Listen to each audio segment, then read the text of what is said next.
మంత్రుల కొడుకు అంటే కబ్జాలు చేయాలి, కొట్లాటలు, మర్డర్ చేస్తే తప్పించుకోవాలి కేసులు. నేను ఒక్కడిని ఉంటానో నాతో పాటు 10 మంది ఉంటారో ఇట్లే ఉంటా.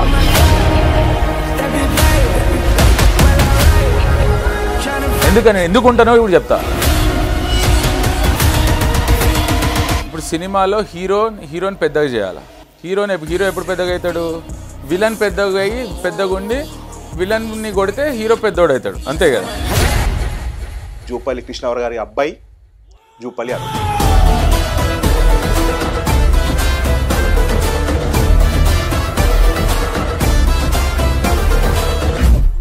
నల్గొండ జిల్లా అన్న సరికి అది కోమటిరెడ్డి జిల్లా అంటారు. అట్లా మహబూబ్నగర్ జిల్లాకి మీ పేరు ఎందుకు ప్రత్యేకంగా ఉండదు? అందరికీ అన్ని క్వాలిటీస్ ఉండవు. ఓకే, కొందరికి పని చేయడం ఎక్కువ తెలుస్తుంది, మార్కెటింగ్ చేసుకోవడం తక్కువ తెలుస్తుంది. మంత్రి పదవికి రాజీనామా చేసిలో కోమటిరెడ్డి వెంకటరెడ్డి గారి కన్నా ముందు జూపల్లి కృష్ణారావు గారు ఉంటే ఎందుకు జూపల్లి కృష్ణారావు గారు పేరు ఎందుకు వినిపించలేదు? సోషల్ మీడియాలో ఎవరు అడ్డంగా మాట్లాడతారో వాళ్ళకి ఎక్కువ పబ్లిసిటీ రావడం. వాళ్ళ పేర్లు ఎవరన్నా పార్లమెంట్లో ప్రస్తావించిండ్రా? జూపల్లి కృష్ణారావు గారు మీ నాన్నగారు చంద్రబాబు నాయుడు గురించి మాట్లాడుతున్నప్పుడు మీకు తెలియదు, ఈ చంద్రబాబు నాయుడు కొంచెం మొండోడు. కట్ చేస్తే సీఎం గారు రేవంత్ రెడ్డి గారు, మంత్రి హోదాలో మీ నాన్నగారు. వై రేవంత్ అన్న become so powerful? Because of this slang attitude. ఒక్కనొక్కని పండబెట్టి తొక్కి పేగులు తీసి మెడలేసుకొని ఊరేగుతాం బిడ్డ ఎవడని ప్రభుత్వం మీదకి వస్తే. ఆయన్నే మొదలుపెట్టింది. దీనికి మూల కారణం ఆయన్నే. మంచిగా మాట్లాడుకుంటే మంచిగా మాట్లాడే సంస్కృతిని పక్కన పెట్టి నిన్ను బొంద పెడతా, నిన్ను 10 అడుగుల లోపల పెట్టాలి, నిన్ను పాతాళంలో దొరుకుతాయి. అసలు నువ్వు రాజకీయంగా ఉండేటోడికి నీ పర్సనల్ లైఫ్తో నేనే సంబంధం? అరే హ్యాట్స్ ఆఫ్ అన్న, సీరియస్లీ అన్న. మీరు రాజకీయంగా అన్ఫిట్ అన్న, నేను డైరెక్ట్ స్టేట్ అయిపోయి అన్ఫిట్ అంతే. ఇంకా మంత్రి కొడుకు అయిన జూపల్లి కృష్ణారావు గారు కొడుకు ఇన్ని అక్రమాలు చేసిండు, ఇన్ని దౌర్జన్యాలు చేసిండు, ఈ ల్యాండ్ కబ్జా చేసిండు, ఈ అమ్మాయిని వేధించిండు అని నేను చెప్తా. నా పద్ధతులు నావి, నేను నమ్మిన పద్ధతులను ఫాలో అవ్వకుండా పోతా. అది ఏడికి తీసుకుపోతే అడిగి నేను సిద్ధం. ఎవడు అడ్డంగా మాట్లాడుకుంటే ఏది పడితే నోటికి ఏది వస్తే వాడు పొద్దున్న లేస్తే మాట్లాడుకుంటూ పోతాడు. వాడిని ప్రతిరోజు సమాధానం చెప్పుకుంటూ కూర్చోవాలి అని అంటే నెలకు 6,500 కోట్ల రూపాయలు ఈనాటి ప్రభుత్వం ముఖ్యమంత్రి కేటీఆర్ గారు. కేటీఆర్ ముఖ్యమంత్రి గారన్నా ఏందన్నా టీఆర్ఎస్ ని టార్గెట్ బాగా చేస్తారు. అదే టీఆర్ఎస్ లో మంత్రి హోదా చేసి వచ్చిన వాళ్ళన్నా మీరు అట్లా తప్పుగా మాట్లాడుతారా? అప్పుడేమో మీకు కేసీఆర్ గారు దొర, ఇప్పుడు దొంగనా? ఇండిపెండెంట్ చేసి గెలిచిన చరిత్ర. పదం అంటే లెక్క లేకుండా ఇసిరేసిన వాళ్ళు కాబట్టనే నువ్వు అన్న ఆ పబ్లిక్ ఇన్నిసార్లు గెలిపించింది. నేను దొరలాగా నేను 24 గంటలు నేను ఫామ్ హౌస్లో ఉంటా అంటే మీరు దొరలే, వాళ్ళు కూడా దొరలే కదా. పబ్లిక్కి మంచి చేస్తాడు, మంచితనంతో దొర కావాలి. కానీ దొరతనం చూపించుకుంటా వెనకటికి ఎవరో చెప్పిందని చెప్పి దొరతనం చూసుకుంటే అది నడుస్తుంది. ఆగో ఇది ఇవాళ రేపు కాలంలో మన దరిద్రం ఏంది అని అంటే రాజకీయాన్ని ఎంటర్టైన్మెంట్ చేస్తున్నాం చూడు, అది మన అన్నిటికన్నా బిగ్గెస్ట్ దరిద్రం. ఒక్కటి గుర్తుపెట్టుకో రోహిత్, రాసి పెట్టుకో, పబ్లిక్ ఎంటర్టైన్మెంట్కి చూస్తారే తప్ప ఓట్లు వేయరు. రేవంత్ రెడ్డి గారి కూతుర్ని, భార్యని, ఫ్యామిలీని లా అనే మాటతో ఏంది భాష అది అధ్యక్ష? కుటుంబ సభ్యులను అంతేసి మాటలు అంటుంటే అసలు మీరు మనుషులా అని నేను వాళ్ళని అడగదలుచుకున్నాను అధ్యక్ష. మీకు భార్య బిడ్డలు లేరా? తల్లిదండ్రులు లేరా? మాటలు, కుళ్ళు జోకులు, గలీజ్గా తిట్టడము, పదవుల కోసం పాకులాడే ఈ యువత ఎందుకు రియాక్ట్ అవుతలే? సోకాళ్ళు ఉన్న యంగ్స్టర్స్ ఇంట్లో దగ్గరికి కానీ ఇంట్లోని ఆడవాళ్ళ వాళ్ళ గురించి ఎవ్వడు ఏ చిన్న నోరు జారినా మూతి మీద దాన్ని ఏ స్కేల్ ఉండాలంటే పనిష్మెంట్ మామూలుగా ఉండద్దు. Just intro. తెలంగాణ వాళ్ళకు ఒక సంస్కృతి ఉంటుంది రోహిత్, పైసలు ఇవ్వకపో, పనులు చేయకపో, ఇంకోటి చేయకపో, ఏదైనా ఓకే. కానీ సెల్ఫ్ రెస్పెక్ట్ విషయంలో తెలంగాణ వాడు ఎవ్వడు కూడా ఒక అడుగు కూడా వెనకాలకి వేయడు. నువ్వెంత అంటే నువ్వెంత అంటారు. వంశేందర్ రెడ్డి మీద మీరు ఎందుకు కేసు వేయాల్సి వచ్చిందన్న? కారు మిడ్ నైట్ ట్యాంక్ బండ్లో పడింది. 3 కార్లో ఉన్నారు, 40 ఫీట్ లోపలికి వెళ్ళింది కార్ విత్ మనుషులు. ట్యాంక్ బండ్లో పడి ఆయన చనిపోయాడు. నమస్తే అన్న. నమస్తే రోహిత్. సో వెరీ ఎక్సైటెడ్ అంటే. Thank you. ఫస్ట్ టైం అంటే ఎమ్మెల్యేని చేసినాను, ఎంపీలను చేసినాను, మంత్రులను చేసినాను కానీ మంత్రి కొడుకుని చేయడం ఫస్ట్ టైం అన్న. ఓకే, ఇది అది మీతో అంతేనే ఘనత నాకు. అండ్ టు మీ ఆనెస్ట్లీ చెప్పాలి అంటే సినిమాటిక్ యూనివర్స్లో కనపడుతున్నట్టు మంత్రి కొడుకు అట్లా ఉంటారు. బేసిక్లీ సినిమాటిక్ మంత్రి కొడుకులు ఎలా ఉంటారన్నా, సగం సినిమాలు పాడు చేసినాయి రోహిత్. రాజకీయాలన్నా రాజకీయ నాయకుడు కొడుకులన్నా కానీ ఈ రకంగా ఉంటారని చెప్పి. ఎందుకన్నా అంటే సినిమాటిక్ యూనివర్సల్లో మంత్రుల కొడుకు అంటే కబ్జాలు చేయాలి, కొట్లాటలు, మర్డర్ చేస్తే తప్పించుకోవాలి కేసులు. సినిమాటిక్ ఆ ఇంపాక్ట్ మీ మీద పడి ఉండొచ్చనా? అంటే నాకు డెఫినెట్ గా ఇన్ జనరల్ పబ్లిక్ ఒపీనియన్ కానీ ఎవరిదైనా ఎట్లుంటది అంటే పొలిటీషియన్ అనగానే చాలా నెగిటివ్ ఒపీనియన్ ఉంటది మంత్రుల పిల్లలన్నా కానీ. దానికి రీజన్ కూడా నేను ఆలోచించిన ఎందుకు ఇట్లా అని అంటే, ఇప్పుడు సినిమాలో హీరోని పెద్దగా చేయాలా. హీరో ఎప్పుడు పెద్దగా అవుతాడు? విలన్ పెద్దగా అయ్యి పెద్దగుండి విలన్ ని కొడితే హీరో పెద్దోడు అవుతాడు, అంతే కదా. స్ట్రాంగ్ పర్సన్ ఉండాలి, స్ట్రాంగ్ పర్సన్ ఉండాలా. సో రియాలిటీలో రియల్ సొసైటీలో నీకు ఆ స్ట్రాంగ్ పర్సన్ ఎవరు? పొలిటీషియన్ ఇన్ జనరల్ తీసుకుంటే, మన యాజ్ పర్ ఇండియన్ కాన్స్టిట్యూషన్ తీసుకుంటే. సో నీకు విలన్ అనేటువంటి ప్రతిసారి రాజకీయ నాయకుడిని పెట్టడం, వాడిని పెద్దోడిని పెట్టడం, వాడిని చాలా నెగిటివ్ గా చూపించడము, అతన్ని హీరో వచ్చి కొట్టాలి, అప్పుడు హీరో ఎలివేషన్. సో ఈ సిస్టమ్ వల్ల నీకు పొలిటీషియన్స్ పిల్లలైనా కానీ ఆ నెగిటివ్ ఒపీనియన్ ఉంది. కానీ ఎక్కడ ఉంటది ఆ సినిమాలో చూపించడానికి రియల్ లైఫ్ కి ఏమైనా సంబంధం ఉందా అసలు రాజకీయాలకు? ఎగ్జాక్ట్లీ. ఇప్పుడు మీకు క్లియర్ అర్థమైంది జనరల్ గా ఇంట్రొడక్షన్ ఎలా ఉంటది మనం సో కాల్ అని చెప్పేసి. సో అట్లా కాదు. సో నా ఇంట్రడక్షన్ వచ్చేసి మీకు అర్థమై ఉండేసింది. సో మోస్ట్ పవర్ఫుల్ మంత్రి కొడుకుని ఈరోజు ఇంటర్వ్యూ చేస్తున్నాను. సినిమాటిక్ యూనివర్స్లో కనబడుతున్నట్టు ఆ మంత్రి కొడుకు ఇలా ఉండడు, క్వైట్ ఆపోజిట్. సోషల్ మీడియాకి సోషల్ లైఫ్కి దూరంగా ఉంటూ భక్తికి బిజినెస్కి దగ్గర ఉండే వ్యక్తి ఈ వ్యక్తి. అండ్ ఈ మంచి గురించి చెప్పాలంటే వెరీ ఇంటెలిజెంట్, వెరీ ఇంటెలెక్చువల్. నేను చెప్తున్నాను, very intelligent and very intellectual. Social మీడియాకి సోషల్ లైఫ్కి దూరంగా ఉంటూ భక్తికి బిజినెస్ మాత్రం దగ్గర ఉండే వ్యక్తి జూపల్లి కృష్ణరావు గారి అబ్బాయి జూపల్లి అరుణ్. సో హాయ్ అన్న. Thank you Rohit, good, nice to see you. చూసిన నీ ఇంటర్వ్యూస్ కూడా చూసిన, చాలా ఇన్స్పైరింగ్ అండ్ చాలా ఎంటర్టైనింగ్ ఉన్నాయి అన్న. Glad will have one more like that. Yes అన్న, ఫ్రీ అండ్ వదిలేసినారు నాకు. As it is, you go with your flow. Okay, మధ్యలో కట్టు పేస్ట్ అసలు నీ ఇష్టం రోహిత్. మెట్లు దిగిన వెంటనే మరి మీ మనుషులు, అందుకే మీ మనుషులు కూడా వెనక్కి పంపించాను. మనుషులు in the sense me brothers, me cousins.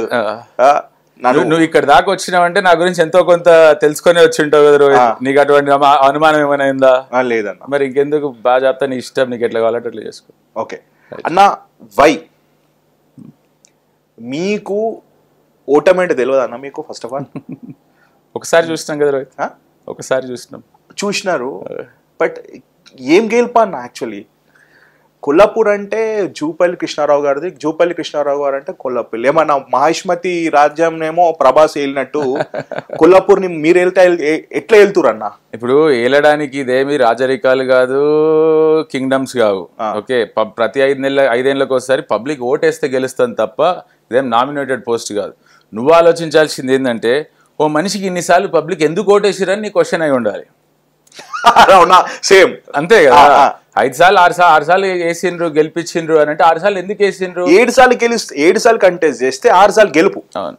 అవును, ఎగ్జాక్ట్లీ. ఇప్పుడు ఒక మనిషికి ఎందుకు వేస్తారు? ఇప్పుడు నువ్వు నిల్చున్నా గానీ, నీకైనా కానీ నాకు ఓటు వేయాలనిపించినప్పుడు ఎందుకు వేస్తా? నువ్వు నా గురించి ఆలోచిస్తున్నావు అన్న నమ్మకం నాకున్ననాడు నేను నీకు ఓటేస్తా. ఆ నమ్మకం ఏనాడు పోగొట్టుకోలేదు కాబట్టి 6 సార్లు గెలిచిండ్రు, ఇండిపెండెంట్ గెలిచిండ్రు. ఎందుకంటే చిన్న ఉదాహరణ చెప్తా నీకు. రాజకీయాలకు ఎందుకు చాలా మంది వస్తారు? అధికారం కోసం వస్తారు. అధికారాన్ని వెంట పెట్టుకొని ఉండాలని ఒక ఆలోచన ఉంటుంది. తెలంగాణ ఉద్యమం కోసం 3 ఏళ్ల మంత్రి పదవి ఉన్నాక కూడా ప్రజలు ముఖ్యం, మన రాష్ట్రం మనకు రావాలా, మన నీళ్లు, మన నిధులు, మన ఉద్యోగాలు మనకు రావాలా అని చెప్పి మొట్టమొదటి మంత్రి పదవి రాజీనామా చేసింది జూపల్లి కృష్ణారావు గారు, మీ నాన్నగారు. 3 ఏళ్ళు మంత్రి పదవి ఉన్నాయి. దేనికి? ఇది పబ్లిక్ ఇంట్రెస్ట్, ఇది రావాల్సిందే. ఎందుకంటే రేపు రాబోయే జనరేషన్స్ బాగుపడాలంటే తప్పకుండా ప్రత్యేక రాష్ట్రం రావాలి అని చెప్పి ఒక సదుద్దేశంతో. నిజంగా ఆనాడు 2011లో 2011 నీకు ఎవరైనా తెలుసా తెలంగాణ వస్తుందని ఖచ్చితంగా రాజశేఖర్? నేను ఆ సబ్జెక్టు కంటిన్యూ మాట్లాడతాను. మీరు అన్నట్టు 7 సార్లు కంటెస్ట్ చేస్తే 6 సార్లు గెలుపు మీది. అది it's a big track record అన్న. అయితే నేను ఒక విషయం అనుకుంటాను, అది నార్మల్గా అయితే నేను పట్టించుకునేవాడిని కాదు. ఒక బ్యాంక్ సీదా ఒక బ్యాంక్ ఎంప్లాయ్ ఉండే వ్యక్తి మీ నాన్నగారు వరుస పెట్టి 6 సార్లు గెలవడం అంటే, అది కూడా ఈ పొలిటికల్ సిస్టంలో గెలవడం అంటే ఎట్లా సాధ్యమైంది? ఒక బ్యాంక్ ఎంప్లాయీ, ఒక సామాన్య బ్యాంక్ ఎంప్లాయీకి 6 సార్లు గెలుపు ఎలా సాధ్యం? బ్యాంక్ ఎంప్లాయీకి ఎమ్మెల్యే కావడానికి మధ్యలో 11 ఏళ్ళ 12 ఏళ్ళ గ్యాప్ ఉంది రోహిత్. అదే వరకు చాలా మందికి తెలియదేమో. బ్యాంక్ ఎంప్లాయీ తర్వాత బిల్డర్ ఆయన. ఓకే, ఏనాడు హైదరాబాద్ సౌత్ ఇండియా మొత్తంలోనే నో కామన్ వాల్ అనే సిస్టమ్ ఇంప్లిమెంట్ చేసింది మా నాన్న కట్టిన బిల్డింగ్లలో. అప్పట్లోనే పంజాగుట్టలో 5 ఫ్లోర్ల 5 ఎకరాలలో కొని 10 ఫ్లోర్ల బిల్డింగ్లు కట్టి మల్టిపుల్ ప్రాజెక్ట్స్ చేసారు. మల్టిపుల్ ప్రాజెక్ట్స్ చేసినాక మొదలు పెట్టింది బ్యాంక్ ఎంప్లాయీతో. రాజకీయాలకు వచ్చే ముందు బ్యాంక్ ఎంప్లాయీ కదా, రాజకీయాలకు వచ్చే ముందు builder. Decent size good size builder Hyderabad లో కొంచెం ఎవరైనా గుర్తుపట్టే స్థాయిలో. ఆ రోజు ఆనాడు కొల్లాపూర్లో ఉన్న రాజకీయ సమీకరణల వల్ల అంటే పొలిటికల్ గా ఆల్వేస్ దగ్గర ఉండరు. మా తాతయ్య కూడా సర్పంచ్ ఉండే, 2 సార్లు సర్పంచ్ ఉండే. సో మా మండలికి సంబంధించింది కానీ మా నాన్న ఎప్పుడు చూస్తుండే దాని రాజకీయాల గురించి. అప్పుడు అవకాశం ఒకటి వచ్చింది. ఇద్దరు అప్పుడున్న ఎక్స్ఎమ్మెల్యేలు ఇద్దరు కొట్లాడుకుంటుంటే అన్నదమ్ముల మధ్యలో పార్టీ ఓడిపోతుంది అని చెప్పి ఆనాటి క్యాడర్ మొత్తం కూడా అందరు కలిసి ఎవరైతే నిజాయితీగా నీతిగా పనిచేస్తారని చెప్పి అప్పుడు హైదరాబాద్లో బిల్డర్గా ఉన్న మా నాన్నని తీసుకొని వచ్చి మీరైతేనే కరెక్ట్ అని చెప్పి వాళ్ళందరూ రిక్వెస్ట్ చేయడంతో పోయి రాజకీయంగా ఫస్ట్ టైం అరంగేట్రం జరిగింది. అదృష్టవశాత్తు ఫస్ట్ టైం గెలిచిండ్రు. అదృష్టవశాత్తు దేవుడి దయ ఇప్పటివరకు కంటిన్యూస్గా చూస్తున్నాం అన్న. ఇప్పుడు 7 సార్లు కంటెస్ట్ చేస్తే 6 సార్లు గెలుపు అంటే 99% ట్రాక్ రికార్డ్, రైట్? నల్గొండ జిల్లా అన్న సరికి అది కోమటిరెడ్డి జిల్లా అంటారు, బ్రదర్స్ జిల్లా అంటారు, బ్రదర్స్ అడ్డా అంటారు. మెదక్ వచ్చేసరికి కాంగ్రెస్ పార్టీకి దామోదర్ నరసింహ గారు ఉమ్మడి మెదక్ జిల్లాకి, నల్గొండకు వచ్చేసరికి వాళ్ళైతే ఉమ్మడి మెదక్ జిల్లాకు వచ్చేసరికి వీళ్ళు వస్తారు.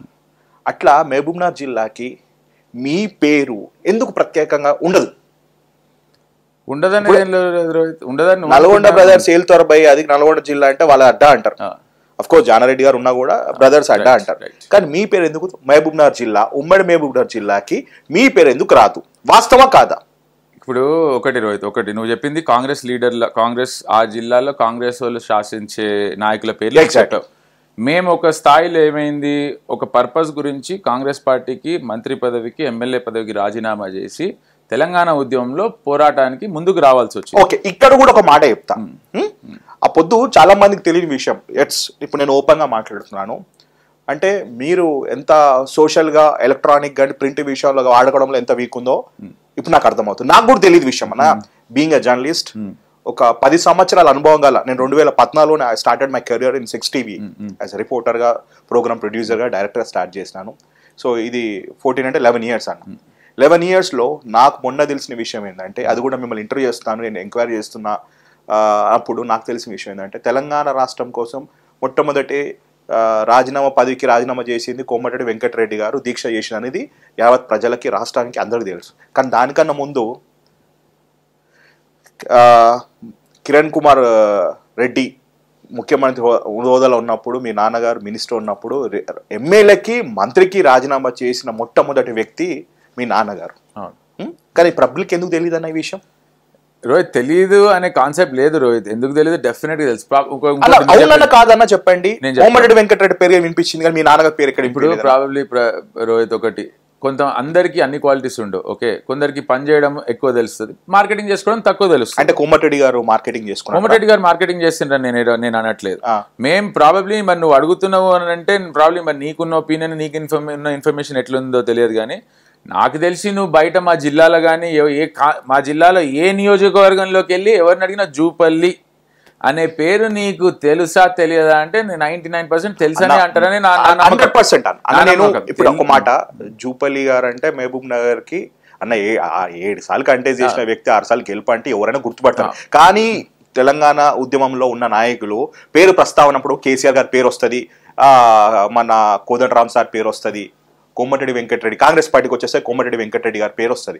కానీ జూపల్లి కృష్ణారావు గారి పేరు ఎందుకు రావాలి? ఆ పొద్దు మీరు ఉప ఎన్నికలు పోయి, బై ఎలక్షన్స్ పోయి మీరు గెలిచినప్పుడు, ఇంత విజయం సాధించినప్పుడు అలా తెలంగాణ హక్కు మీది, తెలంగాణ కోసం పోరాడే మంది ఇప్పుడు మధ్య సోకాల్ లీడర్ మేము చేసినాం, మీ పార్టీలో కూడా చాలా మంది చెప్పారు తెలంగాణ కోసం పోరాడే వ్యక్తులు మేము కూడా ఉన్నారు. అది ఎంతవరకు వాస్తవం తెలియదు. కానీ ఆ రోజు ఉన్న పదవికి మంత్రి పదవికి రాజీనామా చేసి కోమటిరెడ్డి వెంకటరెడ్డి గారి కన్నా ముందు జూపల్లి కృష్ణారావు గారు ఉంటే ఎందుకు జూపల్లి కృష్ణారావు గారు పేరు ఎందుకు వినిపించలేదు? ప్రాబబ్లీ ఆయన మంత్రి పదవికి రాజీనామా చేసి కాంగ్రెస్ పార్టీలనే కొనసాగిండ్రు. మేము మంత్రి పదవికి రాజీనామా చేసి టీఆర్ఎస్ లోకి రావాల్సి వచ్చింది ఆ రోజు. ఎందుకు కాంగ్రెస్ పార్టీ ఇయ్యాలి ఎట్టి పరిస్థితుల్లో తెలంగాణ అనే దాన్ని బట్టి మేము ఆ రోజు, అదే నీకు చెప్తున్నా కదా, ప్రాబబ్లీ మార్కెటింగ్ లో మేము కొంచెం వీక్ ఏమో, సోషల్ మీడియాలో మేము కొంత వీక్ ఏమో, కానీ నువ్వు ఇందాక ఇన్ని పేర్లు చెప్తున్నావు కదా, వాళ్ళ పేర్లు ఎవరన్నా పార్లమెంట్ లో ప్రస్తావించిండ్రా?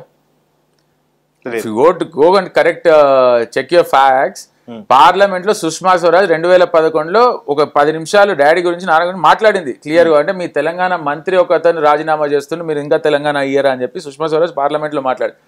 అదొకటే కాదు, అనేక ఉద్యమాలు. ఇఫ్ అంటే 2004 ఆ టైంలో నేనే చిన్నపిల్ల ఉంటే నువ్వు నాకన్నా చిన్న వయసులో ఉండుంటావు. వారం రోజులు జైలు నుంచి అసెంబ్లీకి వెళ్ళేసి వచ్చింది తెలుసా? You know the reason? Rajasekhara Reddy గారు ముఖ్యమంత్రి ఉన్నప్పుడు, మన ఫస్ట్ టైం ఎమ్మెల్యేగా ఉన్నప్పుడు ఉచిత కరెంట్ ఎట్లా మొదలైందో తెలుసా రైతులకు? ఇవన్నీ ఏంటంటే అదే ప్రాబబ్లీ ఇవాళ రేపు ఏమైపోయింది, సోషల్ మీడియాలో ఎవరు అడ్డంగా మాట్లాడతారో వాళ్ళకి ఎక్కువ పబ్లిసిటీ రావడం, పబ్లిసిటీ కోసం అడ్డంగా మాట్లాడడం నేర్చుకోవడం, ఇదొక పద్ధతి. అయితే నిజంగా ఇష్యూ బేస్డ్ సబ్జెక్ట్ ఏంది, ఫ్యాక్ట్ ఏంది, నిజంగా పబ్లిక్ ఏం అవసరము, జనానికి ఏం అవసరం, వాళ్ళే. నువ్వు ఇందాక 6 సార్లు ఎందుకు గెలిపించారు అన్నావు కదా, సోషల్ మీడియా లేదు కదా అన్నాడు. సో నీ పనే కదా నీకు చెప్పేది. సో ఎట్లయింది తెలుసా నీకు? ఆ 1 వీక్ చెంచల్ కూడా జైలు నుంచి అసెంబ్లీకి వెళ్ళి అసెంబ్లీ అటెండ్ అయిన నాయకులు ఎవరు ఉండరు. Jail to assembly. నీకు రైతులు 2003లో రైతులు కరెంటు బిల్లులు కట్టకపోతే, అన్నట్టు టీడీపీ ప్రభుత్వం రైతులు కరెంటు బిల్లులు కట్టకపోతే ఏఈ వచ్చి, ఎలక్ట్రిసిటీ ఏఈ వచ్చి మోటార్లు స్టార్టర్లు పీక్కొని పోతే అసలు వ్యవసాయమే ఇది. తెలంగాణ అంతా కొంచెం నీకు హై లెవెల్ ఏరియా, వాటర్ కింద ఫ్లో అవుతుంది అన్నాడు. ముఖ్యంగా మహబూబ్నగర్ జిల్లా పక్క నుంచి కృష్ణా నది పోతుంటుంది, మేము చుక్క నీరు తీసుకునే పరిస్థితి లేదు, చూసుకుంటా కూర్చోవడం తప్ప. ఎందుకంటే లిఫ్ట్ ఇరిగేషన్ ప్రాజెక్టులు లేవు, అంత బడ్జెట్లు పెట్టి. అప్పుడు ఏనాడైనా తెలంగాణ అన్యాయం ఎందుకు తెలంగాణ గురించి కొట్లాడినాము?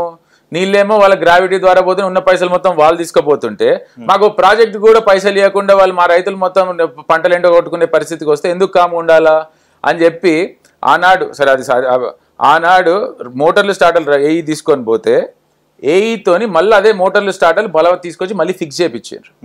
అప్పుడు Nagam Janardhan Reddy opposition minister, Panchayati Raj minister ఉండే అప్పుడు, ఆయన ఏఈతోని కేసు పెట్టించాడు. నాన్న మీద కేసు పెట్టిస్తే నేను బెయిల్ తీసుకోను, నేను చేసింది తప్పు కాదు, అసలే రైతులు ఆత్మహత్యలు వేసుకెళ్ళి ఉండని నీకు ఐడియా ఉండే? దేశం మొత్తంలో 10,000 అయితే హైయెస్ట్ కాంగ్రెస్ అధికారం రావడానికి కారణం కూడా అదే one of the major reason. అదే మన ఫండమెంటల్ ఆ రోజు రాజశేఖర రెడ్డి గారి నాయకత్వంలో మన ఫండమెంటల్ పబ్లిక్ కి పోయిందే అర్బనైజేషన్ కాదు, ఉన్న గ్రామాలను చూసుకోండి, ఫస్ట్ గ్రామాల్లో ఉన్న రైతులను చూసుకోండి అని చెప్పి ఫ్రీ పవర్ అని అనౌన్స్ చేయడానికి కారణం ఏం తెలుసా? ఉచిత కరెంటు మీద ఉచిత కరెంటు మొట్టమొదటి సంతకం రాజశేఖర రెడ్డి గారు పెట్టి. నీకు దాని వెనక ప్రతి స్టోరీ వెనకాల చిన్న బ్యాక్గ్రౌండ్ ఉంటది, ఎట్లా తెలుసా? సో రైతుల పైన స్టార్టర్లు మోటార్లు పెట్టి తీసుకుపోతే ఎఫ్ఐఆర్ చేపించిండు, కేసు చేపిస్తే నేను బెయిల్ తీసుకొని అన్నారు. నేను తప్పు చేయలేదు, బెయిల్ తీసుకొని అన్నారు. అరెస్ట్ చేసి మహబూబ్నగర్ జైలుకి పంపించాను. రాజశేఖర రెడ్డి గారు వచ్చిండు. కృష్ణ అంటుండే మా నాన్న అపయాంగా, కృష్ణ బెయిల్ పేపర్ల మీద సంతకం పెట్టంటే నేను పెట్టానన్నా, దీనికి ఏదో ఒక సమస్యకు దీనికి ఏదో పరిష్కారం ఇస్తే తప్ప నేను పెట్టాను అంటే ఆయన మాట అన్నాడు, కృష్ణ నేనే మొండోడిని అనుకుంటే నువ్వు నాకన్నా మొండోడు ఉన్నావయ్యా, దానికి ఏదో ఒక సమాధానం పెడతాము, నీకు తెలియదు ఈ చంద్రబాబు నాయుడు కొంచెం మొండోడు, వినడు, నా మాట విను, తప్పకుండా మనం అధికారంలోకి వచ్చినాక రైతులకు ఉచిత విద్యుత్ ఇద్దాము అని చెప్పి ఆనాడు నాన్నగారి రాజశేఖర రెడ్డి గారు చెప్పిండ్రు. I don't say that 100% ఇది ఒకటే రీజన్ వల్ల చేసి. To be honestly, I still remember the moment 2004 అంటే ఇప్పుడు 20 సంవత్సరాలకి బషీర్బాగ్ కాల్పుల తర్వాత ఎగ్జాక్ట్లీ రాజశేఖర రెడ్డి గారు మొట్టమొదటి సంతకం ఉచిత విద్యుత్ పైన చేసిండ్రు రైతులకు. ఆ ఇంపాక్ట్ మీ దగ్గర నుంచి పడ్డది. One of the reason, major reason మా దగ్గర నుంచి పడ్డది. ఎందుకు 1 వీక్ చెంచల్ కూడా జైలుకి షిఫ్ట్ అయితే కోర్టు పర్మిషన్ పంచి పని చేస్తే ఎప్పుడైనా సాటిస్ఫాక్షన్ ఇంపార్టెంట్. చెప్తుంటే నాకు కూడా వస్తున్నాయి అన్న, మీ ఇంపాక్ట్ తెలియట్లేదు. అంటే నేను మీ చరిత్ర నేను మళ్ళీ తెర మీద తీసుకొస్తున్నాను కావచ్చు. జనరల్ హిస్టారికల్ థింగ్స్ అనేది ఇప్పుడు లైవ్ లో మీరు ఒక యంగ్స్టర్ గా మీ నాన్నగారి కోసం మీరు చెప్తున్నారు అన్న. హానెస్ట్లీ స్పీకింగ్, ఆ పొద్దు రాజశేఖర రెడ్డి గారు రైతుల రుణమాఫీ గురించి మొట్టమొదటి సంతకం పెట్టడానికి కారణము ప్రత్యేకనో పరోక్షంగానో, పరోక్షంగా ఎందుకు లైవ్ లో చూసినప్పుడు తెలంగాణ కష్టాల్లో దాంట్లో జైల్ టు అసెంబ్లీ మీ నాన్నగారు ఆ రోజు బెయిల్ కూడా వద్దనుకొని వెళ్ళిపోయారు కాబట్టి ఆ ఇంపాక్ట్ పడ్డది. అదే కట్ చేస్తే 2004 తర్వాత ఒక 8 years తర్వాత మళ్ళీ తెలంగాణ ఉద్యమం వస్తే తెలంగాణ ఉద్యమంలో కీలక పాత్ర పోషించింది మీ నాన్నగారు. ఆ టైంలో ఇక్కడ గవర్నర్ గారు సంతకం పెట్టకపోతే సీదా సెంట్రల్ పోయి జిద్దు కూస్తున్నారు. ఈ విషయం ఎవరికి తెలియదు.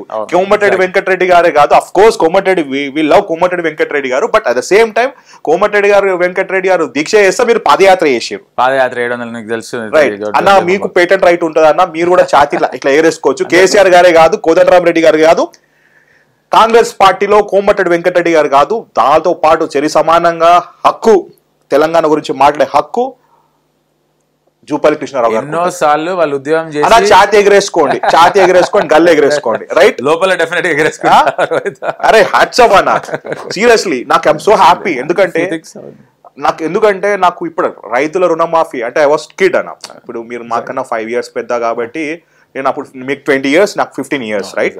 అప్పుడు రైతుల రుణమాఫీ మీద అన్నప్పుడు అదొక ఇంపాక్ట్ పడ్డది.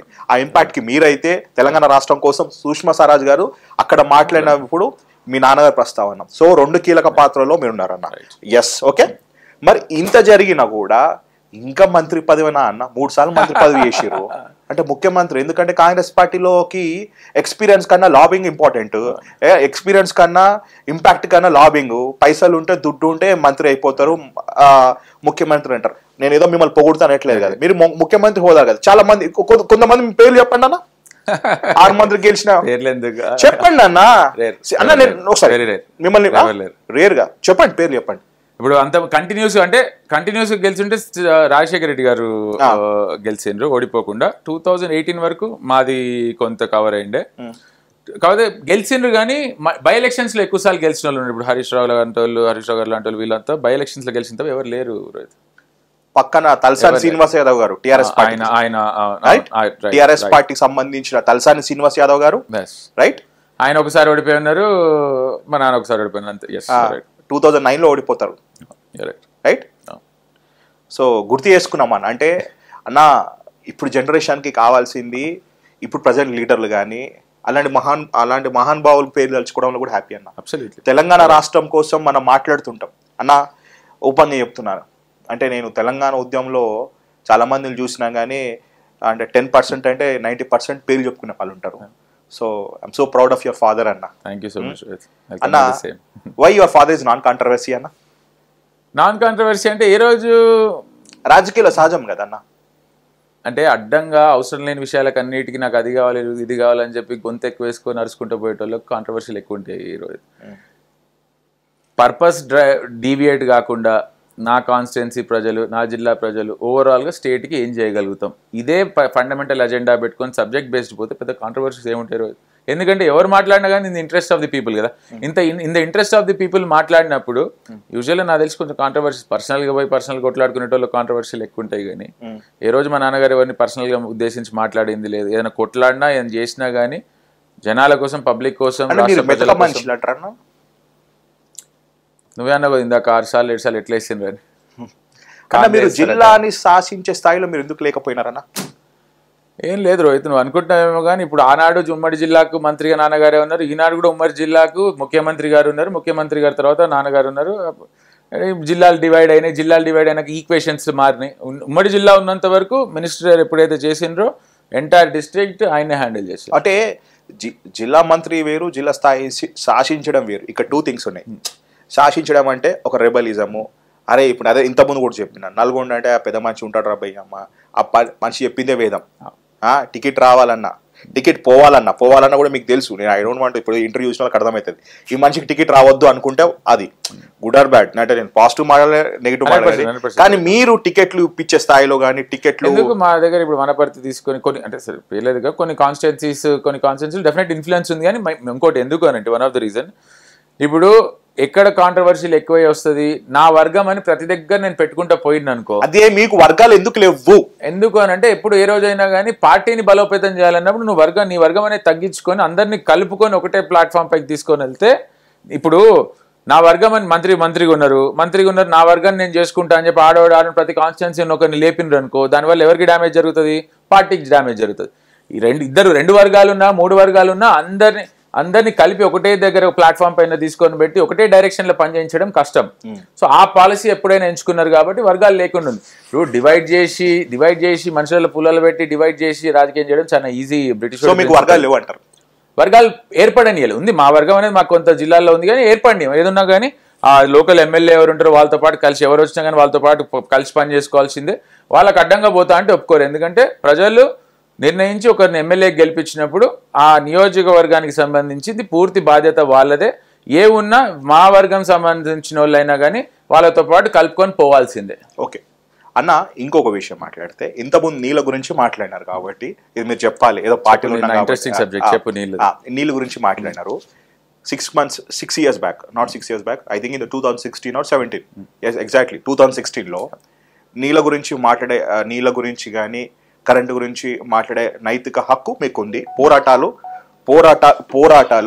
పోరాటాలు చేసింది మీరు, మాట్లాడింది మీరు, అంత చేసింది మీరు, రైట్? 2016లో టిఆర్ఎస్ పార్టీలో మంత్రిగా హోదాలో మీరున్నప్పుడు ఇది గుర్తు చేసుకుంటున్నా. టిఆర్ఎస్ మంత్రి హోదాలో మీరు టీడీఎల్పీ లీడర్ అధ్యక్షుడిగా ప్రస్తుత ముఖ్యమంత్రి రేవంత్ రెడ్డి గారు అప్పుడు, ఎందుకంటే అప్పుడు ఉమ్మడి మహబూబ్నగర్ జిల్లా కాబట్టి ఆ మనిషి ఎమ్మెల్యే హోదాలో ఒక సభలో మాట్లాడేటప్పుడు జూపల్లి కృష్ణారావు గారు, మీ నాన్నగారు చంద్రబాబు నాయుడు గురించి మాట్లాడుతున్నప్పుడు చంద్రబాబు నీళ్ళు ఇచ్చే ఆయన కేసులు విషయాలు ఆ బాధని ఆ ఎమోషన్ని తెలియనప్పుడు రేవంత్ రెడ్డి గారు లేచి మైక్ గుంజుకుంటారు. మధ్య గుర్తుంది, గడబడ అవుతుంటది. ఆ మనిషి మాట్లాడుతుంటే గుంజుకుంటది. అంటే ఇద్దరు మరీ సీరియస్గా కాకుండా గుంజుకునే ప్రయత్నం జరిగింది. కట్ చేస్తే 7-8 years తర్వాత సీఎం గారు రేవంత్ రెడ్డి గారు, మంత్రి హోదాలో మీ నాన్నగారు. ఎట్లా అనిపిస్తుంది అన్న? ఇప్పుడు అంటే శాశ్వత శత్రువులు శాశ్వత మిత్రులు ఉండరు రాజకీయంలో. ఓడలు బండ్లు అవుతాయంటే ఇదే రీజన్. ఎట్లా ఇప్పుడు ఆ రోజు ఉన్న పరిస్థితుల్లో ఆ రోజు ముఖ్యమంత్రి గారు టీడీపీలో డెఫినెట్గా వాళ్ళ నాయకుడిని ప్రొటెక్ట్ చేసుకోవాల్సిన బాధ్యత ఆయన మీద ఉంది కాబట్టి డెఫినెట్గా తెలంగాణకు ప్రతిసారి చంద్రబాబు నాయుడు గారు కొంత వ్యతిరేకంగానే ఉన్నారు కాబట్టి మా ఆయనకి ఎప్పుడు ఆయన మీద నెగిటివ్గానే ఉండే. ఎందుకంటే మనకు వచ్చే నీళ్ళు ఆపడము ప్రతి దగ్గర అడ్డంగా ఉంటుండే కాబట్టి దాని గురించి చెప్పిండ్రు. సో ఆ రోజున్న సమీకరణ ఆ రోజున్న ఈక్వేషన్లతోనే డెఫినెట్గా అలా జరిగింది. కాకపోతే మళ్ళా అవసరం పడ్డది. ఏమని? ఒకసారి కేసీఆర్ గారిని ఎట్టి పరిస్థితుల్లో అధికారం నుంచి దించాలి కాబట్టి అందరూ ఒకటైనప్పుడు డెఫినెట్గా కొన్ని కాంప్రమైజ్ కావాల్సి వస్తుంది. కాంప్రమైజ్ అనే కాకుండా ఇప్పుడు కెపాసిటీ ఉన్నోడికే లీడర్షిప్ కూడా అప్పచెప్పిండ్రు కదా. సో కొన్నిసార్లు కాంప్రమైజ్ అయ్యి ఆయన నాన్నగారి కన్నా యంగ్ ఏజ్లో ఉన్నా కానీ ఆయన కెపాసిటీని ప్రూవ్ చేసుకున్నారు కాబట్టి వాళ్ళు ఆయన స్థాయిలో ఉన్నారు. మంచి నాయకత్వం కింద పనిచేయడానికి ఏ రోజు మాకు ఇబ్బంది లేదు. ఓకే, అంటే రేవంత్ రెడ్డి ఈజ్ క్యాపబుల్ అంటారు. అఫ్ కోర్స్, డెఫినెట్గా. ఓకే, యా నాన్నగారు కాదు, ఇప్పుడు మిమ్మల్ని ఇంటర్వ్యూ చేస్తున్నా. నాన్నగారు ఇంటర్వ్యూ చేసినప్పుడు మాట్లాడతా, పెద్ద మనిషినప్పుడు అడుగుతా. మీ విషయానికి వస్తే అన్న మీరు రాజకీయంగా అన్ఫిట్ అన్న. నేను డైరెక్ట్ స్ట్రైట్ అయిపోయి, మీరు రాజకీయంగా పొలిటికల్ లో మీరు అన్ఫిట్ అంతే. ఇంకా వెరీ సీరియస్. ఎందుకట్లా అనిపిస్తుంది నీకు? Very serious. అది ఓట్లేస్ట్ వాళ్ళు చెప్పాలి రోహిత్. నువ్వు ఓట్లు వేసే వాళ్ళు సెకండరీ అన్న. నేను ఎంతో మందిని గొప్ప అని కాదు, ఎమ్మెల్యేలు అయినారు, మంత్రులు అయినారు, నేను ఇంటర్వ్యూ చేసిన వాళ్ళకి నేను ఫేమ్ వచ్చింది. ఫస్ట్ టైం చూస్తున్నాను అన్న రాజకీయంలో ఒక స్టేట్ అయిపోయి ఒక మనిషికి ఓపెన్ గా కెమెరాల ముందట ఇవి రాజకీయంగా అన్ఫిట్ అని ఎందుకు చెప్తున్నాను చెప్పు నాకు. అదే దానికి రీజన్ తెలుసుకోవాలని నాకు. రాజకీయంలో రాజకీయంలో ఎథిక్స్ ఉండద్దు, మంచి ఉండద్దు, అడ్డంగా పోవాలంటావు. రాజకీయాల్లో నీతి నియతి ఉండద్దు, విచ్చల వీడు దోపుడు ఉండాలి. సారీ, జర్నలిస్ట్ హోదాలో ఒక జర్నలిస్ట్ గా ఒకసారి నువ్వు చెప్పి రిపీట్ చేసుకోవాలని నేను అంటున్నారు. అయితే మంచి ఉండదు, చెడు ఉండదు, ఇవన్నీ ఉండకూడదు, నీతి నియతులు ఉండకూడదు. కానీ అవన్నీ మీకున్నాయి. ఇది పొగుడుతా అనుకోవద్దు. నేను దాదాపు నేను ఓపెన్ చెప్తున్నా, మీ మిత్రులని అండ్ మీ నాన్నతో పాటు మంత్రి హోదాలో పనిచేసిన సబితమ్మ కుమారుడైన కార్తిక్ అన్నని, కన్నన్నని, తలసాని శ్రీనివాస్ యాదవ్ గారి కొడుకు సాయి అన్నని, పెద్ద ఆయన గొప్ప వ్యక్తి వీరుబాయి, విజయనాథ రెడ్డి సాబ్ కొడుకు వీరుబాయిని, సోమశేఖర్ రెడ్డి గారిని, మా ఫ్రెండ్ రఘనని, సో కాల్డ్ ఎంతమంది ఉన్నారో అంతమంది ఎమ్మెల్యే కొడుకులకి మంత్రుల కొడుకులని అడిగితే మంచి వ్యక్తి రోహిత్, మంచి పిల్లాడు రోహిత్, గ్రేట్ పర్సన్ రోహిత్, చాలా సాఫ్ట్ నేచర్, ఫోన్ కొడితే ఎత్తుతాడు రోహిత్, ఆయన ఆపద ఉంటే వస్తాడు, సోషల్ మీడియాకు దూరంగా ఉంటాడు, ఆయన పైన ఆయన చేసుకుంటాడు అని చెప్పిండు. అరే is not fit to my కుల్లం కుల్లా అన్న, ఎందుకు మంచి వాళ్ళు నేనేం చేస్తాను ఇప్పుడు వై సో మంచి అన్న, వై సో మంచి మంచి అనేది నేను సరే ఒకటి చెప్తారు, హిస్టరీ చెప్తుంది. సరే మనం ఏ క్వాలిటీస్ బెటర్ రాజకీయానికి అనేది మనం ఇవాళ డిసైడ్ చేసుకునే దానికన్నా చరిత్ర తీసుకొని వెళ్తే ఏ క్వాలిటీస్ ఉన్నోళ్ళు హైయెస్ట్ పొజిషన్స్ దాకా వెళ్ళినరు అనేది హిస్టరీ చెప్తుంది కదా. రాజశేఖర రెడ్డి గారు మంచోళ్ళ కదా? మంచోళ్ళని నేను రాజశేఖర రెడ్డి గారిని ఎవరైనా చూస్తే ఏమంటారు? మంచోళ్ళు అంటారు. ఆయనకు నువ్వు చెప్పిన క్వాలిటీస్ ఒకటనుందా? లేదు. ఎన్నిసార్లు ముఖ్యమంత్రిగా చేసిండ్రు? 2 సార్లు ముఖ్యమంత్రి. నీకు ఇండిపెండెన్స్ వచ్చినప్పటి నుంచి జవహర్లాల్ ప్రధానమంత్రుల దగ్గర నుంచి ముఖ్యమంత్రుల దగ్గర నుంచి ఏ క్వాలిటీస్ ఉన్నోళ్ళు ముఖ్యమంత్రులు అయినరు, ఏ క్వాలిటీస్ ఉన్నోళ్ళు ప్రధానమంత్రులు అయినరు ఒకసారి క్యాల్కులేట్ చేసుకుంటే క్లియర్ గా నీకు ఐడెంటిఫికేషన్ వచ్చేస్తుంది. ఎన్టీ రామారావు గారు ఏమని చెప్తారు పబ్లిక్? దేవుడు అంటారు. సో ఆయనకి ఏమైనా మోసం చేయడం తెలుసా? అడ్డంగా పోవడం తెలుసా? సో ఇట్లా మంచి స్థాయిలలో ఉన్న వాళ్ళు ఎవరైనా కానీ ఆ పూటకు నీకు ఎంటర్టైన్మెంట్ ఇవ్వలేకపోవచ్చు రోహిత్. ఇప్పుడు ఏంటంటే పబ్లిక్ సర్వీస్ లో ఉన్నది ఎంటర్టైన్మెంట్ గురించి కాదు, ఎంటర్టైన్మెంట్ అనేది సపరేట్ ఫీల్డ్ ఉంది. మన దరిద్రం ఏంది అని అంటే రాజకీయాన్ని ఎంటర్టైన్మెంట్ చేస్తున్నాం చూడు, అది మన అన్నిటికన్నా బిగ్గెస్ట్ దరిద్రం. అది మారినాడు డెఫినెట్ గా సొసైటీయే కాదు దేశం కూడా బాగుపడుతుంది. ఎంటర్టైన్మెంట్ కి నీకు సినిమాలు ఉన్నాయి, పాటలు ఉన్నాయి, ఇండస్ట్రీలు ఉన్నాయి, 100 ఇండస్ట్రీలు ఉన్నాయి రోహిత్ ఎంటర్టైన్మెంట్ దాని గురించి. రాజకీయం అనేది ఫ్యాక్ట్స్ బేస్డ్, అంటే న్యూస్ అయినా కానీ అంటే ఇంకో దరిద్రం ఏంటి అంటే ప్రతి పార్టీకి న్యూస్ పేపర్ న్యూస్ ఛానల్ ఉండడము, ఫ్యాక్ట్స్ ని పక్కన పెట్టి వాళ్ళ ఓన్ ప్రాపగండా చేసుకోవడము, ఇవన్నీ అంటే ఇది న్యూస్ ని కూడా ఎంటర్టైనింగ్ గా చెప్పడం. దానంత దానంత దరిద్రమైన సిచ్యువేషన్ ఇంకోటి లేదని నా పర్సనల్ ఫీలింగ్. ఎందుకనంటే న్యూస్ అనేది ఏ రోజు ఎంటర్టైన్మెంట్ కావద్దు రోహిత్. న్యూస్ అనేది ఫ్యాక్ట్ చెప్పాలా. నువ్వు జరిగిన ఇన్సిడెంట్ ఒక 2 సోర్సెస్ తో వెరిఫికేషన్ చేసుకొని ఫ్యాక్ట్ చెప్తే పబ్లిక్ ఇంటర్ప్రిట్ చేసుకుంటారు. ఇప్పుడు మీరు మంచోళ్ళు అని చెప్పేసి మీ గురించి మీ సర్వీస్ గురించి చెప్తే జనాలు చూస్తారా? ఫస్ట్ పాయింట్ వాళ్ళు చూడడం అనేది చేసేది తెలుస్తుంది కదా, తెలుస్తుంది. కానీ ఎంత మందికి రీచ్ అవుతుంది అన్న? ఇప్పుడు నా నియోజకవర్గం ఉందనుకో, కాన్స్టిట్యున్సీ ఉందనుకో, ఒక ఫస్ట్ ఏంటిది నా ప్రాపగండా, నేను మంత్రి కొడుకు అయినా జూపల్లి కృష్ణారావు గారు కొడుకు ఇన్ని అక్రమాలు చేసిండు, ఇన్ని దౌర్జన్యాలు చేసిండు, ఈ ల్యాండ్ కబ్జా చేసిండు, ఆ బ్యాంకు బుడి కొట్టించిండు, ఈ అమ్మాయిని వేధించిండు అని నేను చెప్పినా కట్ చేసే వ్యూస్ చూడండి. కృష్ణారావు గారు అబ్బాయి ఇలాంటి ప్రజెంట్ జనరేషన్ లో ఇలాంటి పొలిటీషియన్ చాలా అరుదు, రియల్ లైఫ్ మాట్లాడారు చాలా అరుదు, సోషల్ మీడియాకి సోషల్ లైఫ్ దూరంగా ఉంటాడు. గట్టిగా మాట్లాడితే అసలు తన పని తను చేసుకుని పోతుంటాడు. పొలిటికల్ దాంట్లో ఏలు పెట్టాడు. వాళ్ళ ఆయన మంత్రిగా ఉన్నా కూడా, వాళ్ళ ఎమ్మెల్యే కూడా ఉన్నా కూడా పెత్తనం చెలాయించాడు. అంటే వ్యూస్ చూడండి. మేము బతకాలి కదన్నా అంటే మీరు అనొచ్చు, మీరు బతకాలి మీ వ్యూస్ కోసం మీరు అనొచ్చు. మేడం మీరు బతకాలి మీ వ్యూస్ కోసము, మీ వ్యూస్ వస్తే డబ్బులు వస్తాయి, మీ వ్యూస్ వస్తే సబ్స్క్రైబర్స్ అవుతారు కోసం మా క్యాడర్ బ్యాడ్ చేసుకోవాలా అని మీరు అంటారు. అప్పుడు నేనంట అట్లాంటప్పుడు నేను మిమ్మల్ని ఇంటర్వ్యూ చేయొద్దన్నా అని నేనంట. ఓకే, అప్పుడు నేను ఇంటర్వ్యూ చేయాలంట. అప్పుడు మీరు అంటారు అప్పుడు ఇది కూడా చెప్తున్నా అట్లా నువ్వు అనే దగ్గర నా ఇంటర్వ్యూకి ఎందుకు వచ్చినా నేను కూడా నేను చెప్తాను ఎందుకు వచ్చినావు. ఇలాంటి వాళ్ళ పర్సెప్షన్ మార్చాలనేది కూడా నా కోరిక. అది అన్ఫిట్ అని నేను అంటున్నా. అన్న ఇంతకుముందు మీకు స్టార్టింగ్ లో ఇంతకుముందు ఒక మాట చెప్పినా అన్న లెట్స్ వెరీ ప్రాక్టికల్ అన్న. మనం అన్న ఇట్లా చేస్తే మంచిగా ఉంటుంది, అట్లా చేస్తే మంచిగా ఉండదు, ఇట్లా అవుతుంది అన్న అని చెప్పడానికి నేను ఒక ఎగ్జాంపుల్ రైట్ అన్న. నేను వెరీ క్లియర్ గా మాట్లాడుతున్నాను. ఇప్పుడు మీకు రాజకీయంలో అన్ఫిట్ అని ముందే ఎందుకు చెప్పినాను అంటే మీ గురించి పాజిటివ్ కన్నా నెగిటివ్, మీ మీద నెగిటివ్స్ మీద ఎక్కువ ఫోకస్ చేసిన, మీ మీద ఎక్కువ ఫోకస్ చేసిన. నెగిటివ్ కన్నా పాజిటివ్స్ ఎక్కువ చెప్తున్నారు Rohit. I think you are not, I mean Jupally Arun Kumar is not fit to the కుల్లా మైట్ బి బికాస్ నీ ఇంటర్వ్యూకి నువ్వు అనుకునే స్టేజ్ లో నేను సెన్సేషన్ ఇయ్యలేనేమో కానీ నేను ఒక చిన్న ఎగ్జాంపుల్ చెప్తా ఉంటాను రోహిత్. సరే నువ్వు చెప్పినావు బాగా కాదు, నేను చెప్పింది right okay right. Okay right. నువ్వు చెప్పే so called social media, so called views, so called sensation, ఈ అన్నిటి పర్పస్ ఏంది? జనాలు ఎందుకు చూస్తున్నారు ఇదంతా? ఎంటర్టైన్మెంట్.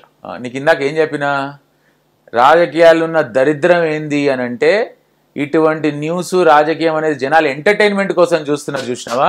అదే అన్నిటికన్నా దరిద్రం. అది పోవాలా, అది పోవాలా. నేను ఒక్కడిని ఉంటానో, నాతో పాటు 10 మంది ఉంటారో, ఇట్లే ఉంటా. ఎందుకు ఉంటానో ఇప్పుడు చెప్తా. నేను రాజకీయం మీద ఇంట్రెస్ట్ తెచ్చుకున్నాడు, నువ్వు అన్న సోకాల్డ్ సోషల్ మీడియా లేదు, నువ్వు అన్న సోకాల్డ్ ఫేస్బుక్లు, ఇన్స్టాగ్రామ్లు ఏవి లేవు. మీడియా ఒకటే, ఒక 2 పేపర్లు ఉంటుంటే మా 2 పేపర్లు, ఒకటే న్యూస్. టీవీ9 కూడా రాలే అప్పటికి.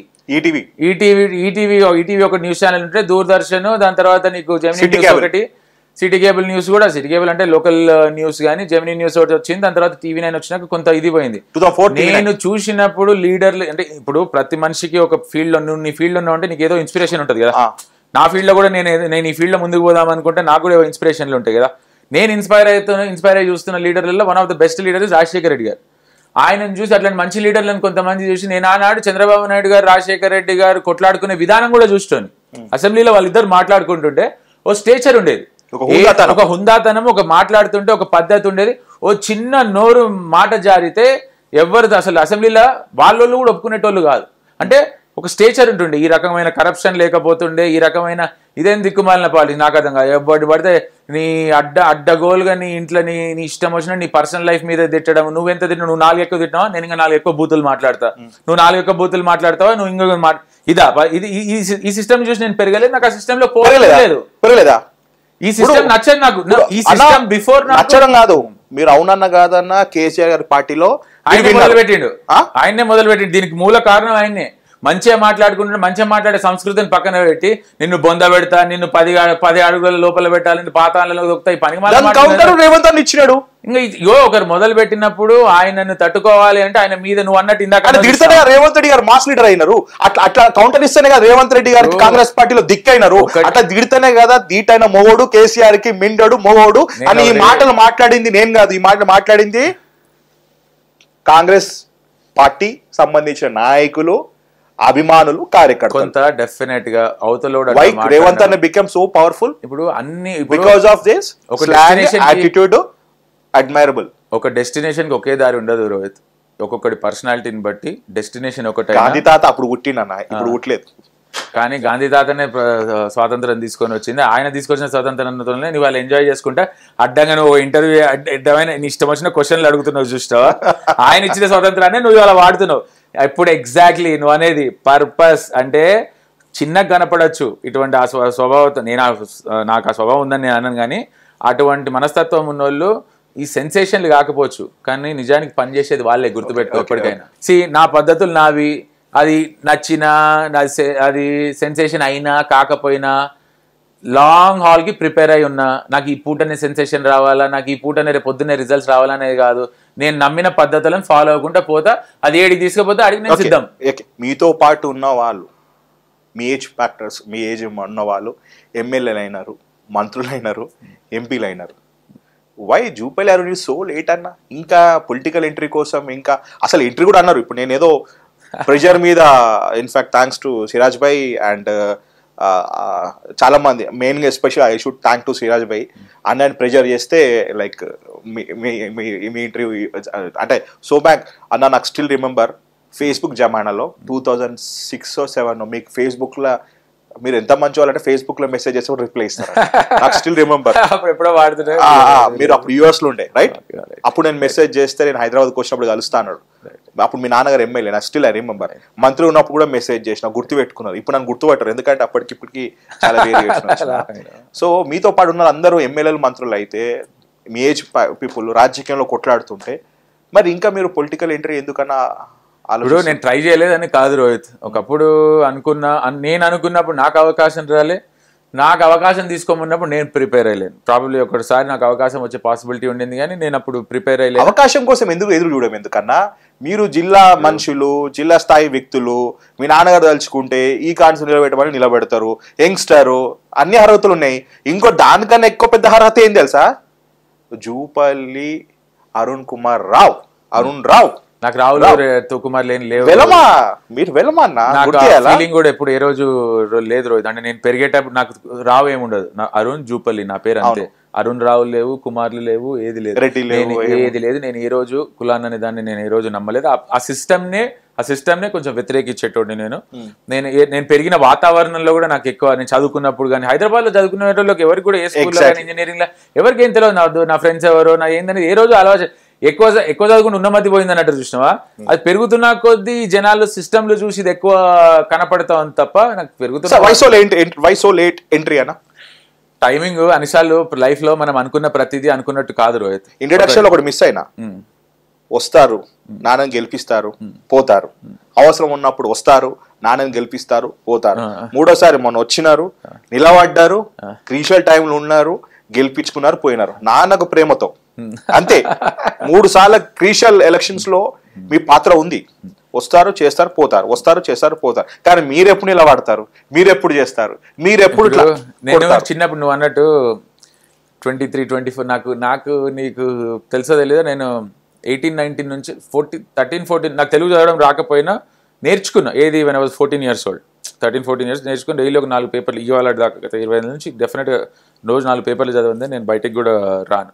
సో అప్పుడు అనుకునేటోని 1930లో యంగెస్ట్ ఎమ్మెల్యే అయిపోవాలా, యంగెస్ట్ మినిస్టర్ అయిపోవాలా, అది అయిపోవాలి ఇది అయిపోవాలి అని చెప్పి నేను కూడా ఐల్ బి ఆనెస్ట్ కలలు కన్న రోజులు ఉన్నాయి.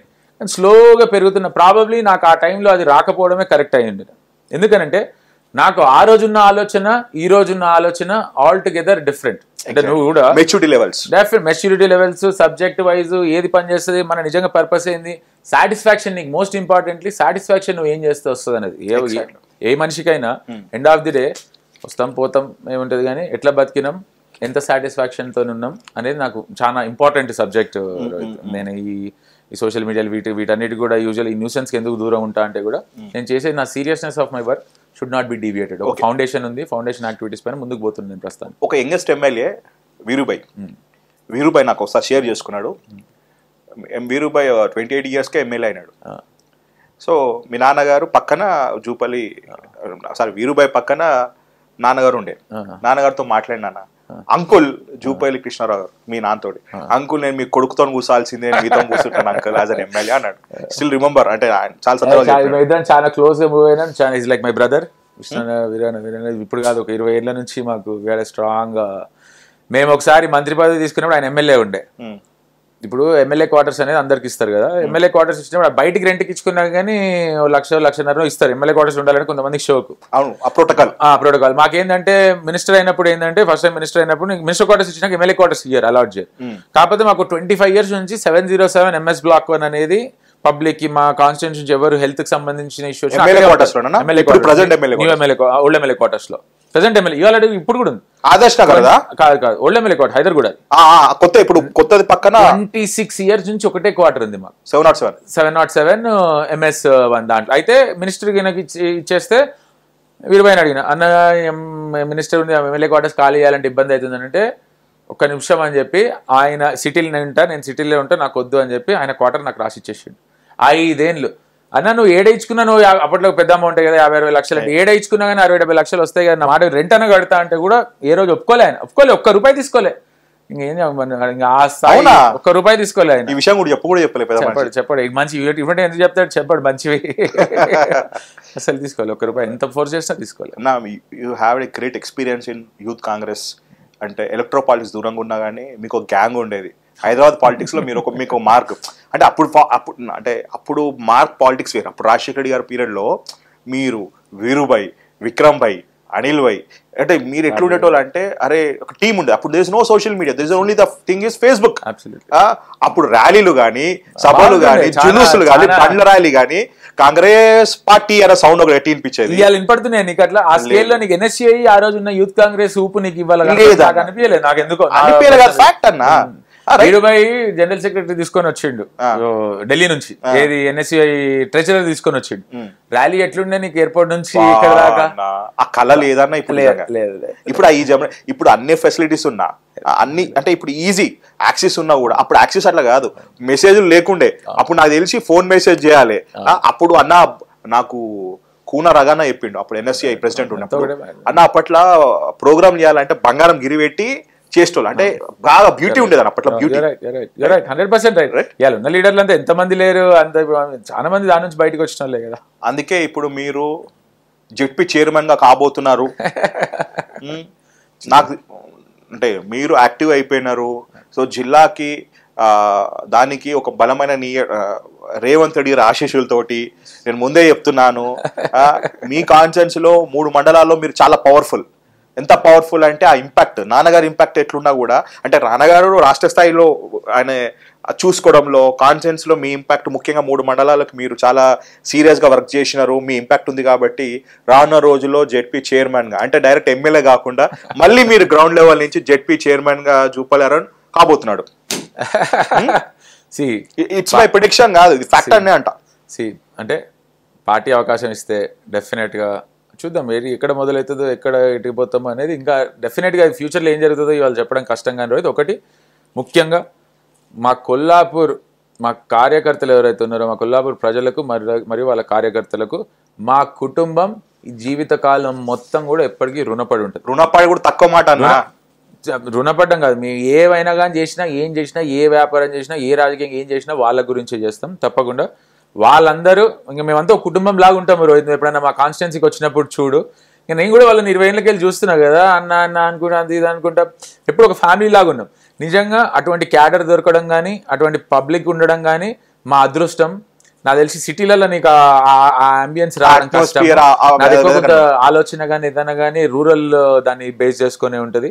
వాళ్ళందరూ అనుకొని వాళ్ళ దగ్గర నుంచి కొంచెం డెఫినెట్ గా ఒత్తిడి ఉంది బాగా, ఇంకెన్నేళ్ళు కూడా ఉంటది ఉంది కానివ్వండి అని చూద్దాం. అవకాశం చైల్డ్హుడ్ అన్న, అంటే ఇప్పుడు మీసాలు వచ్చినప్పుడే చూస్తున్నాం.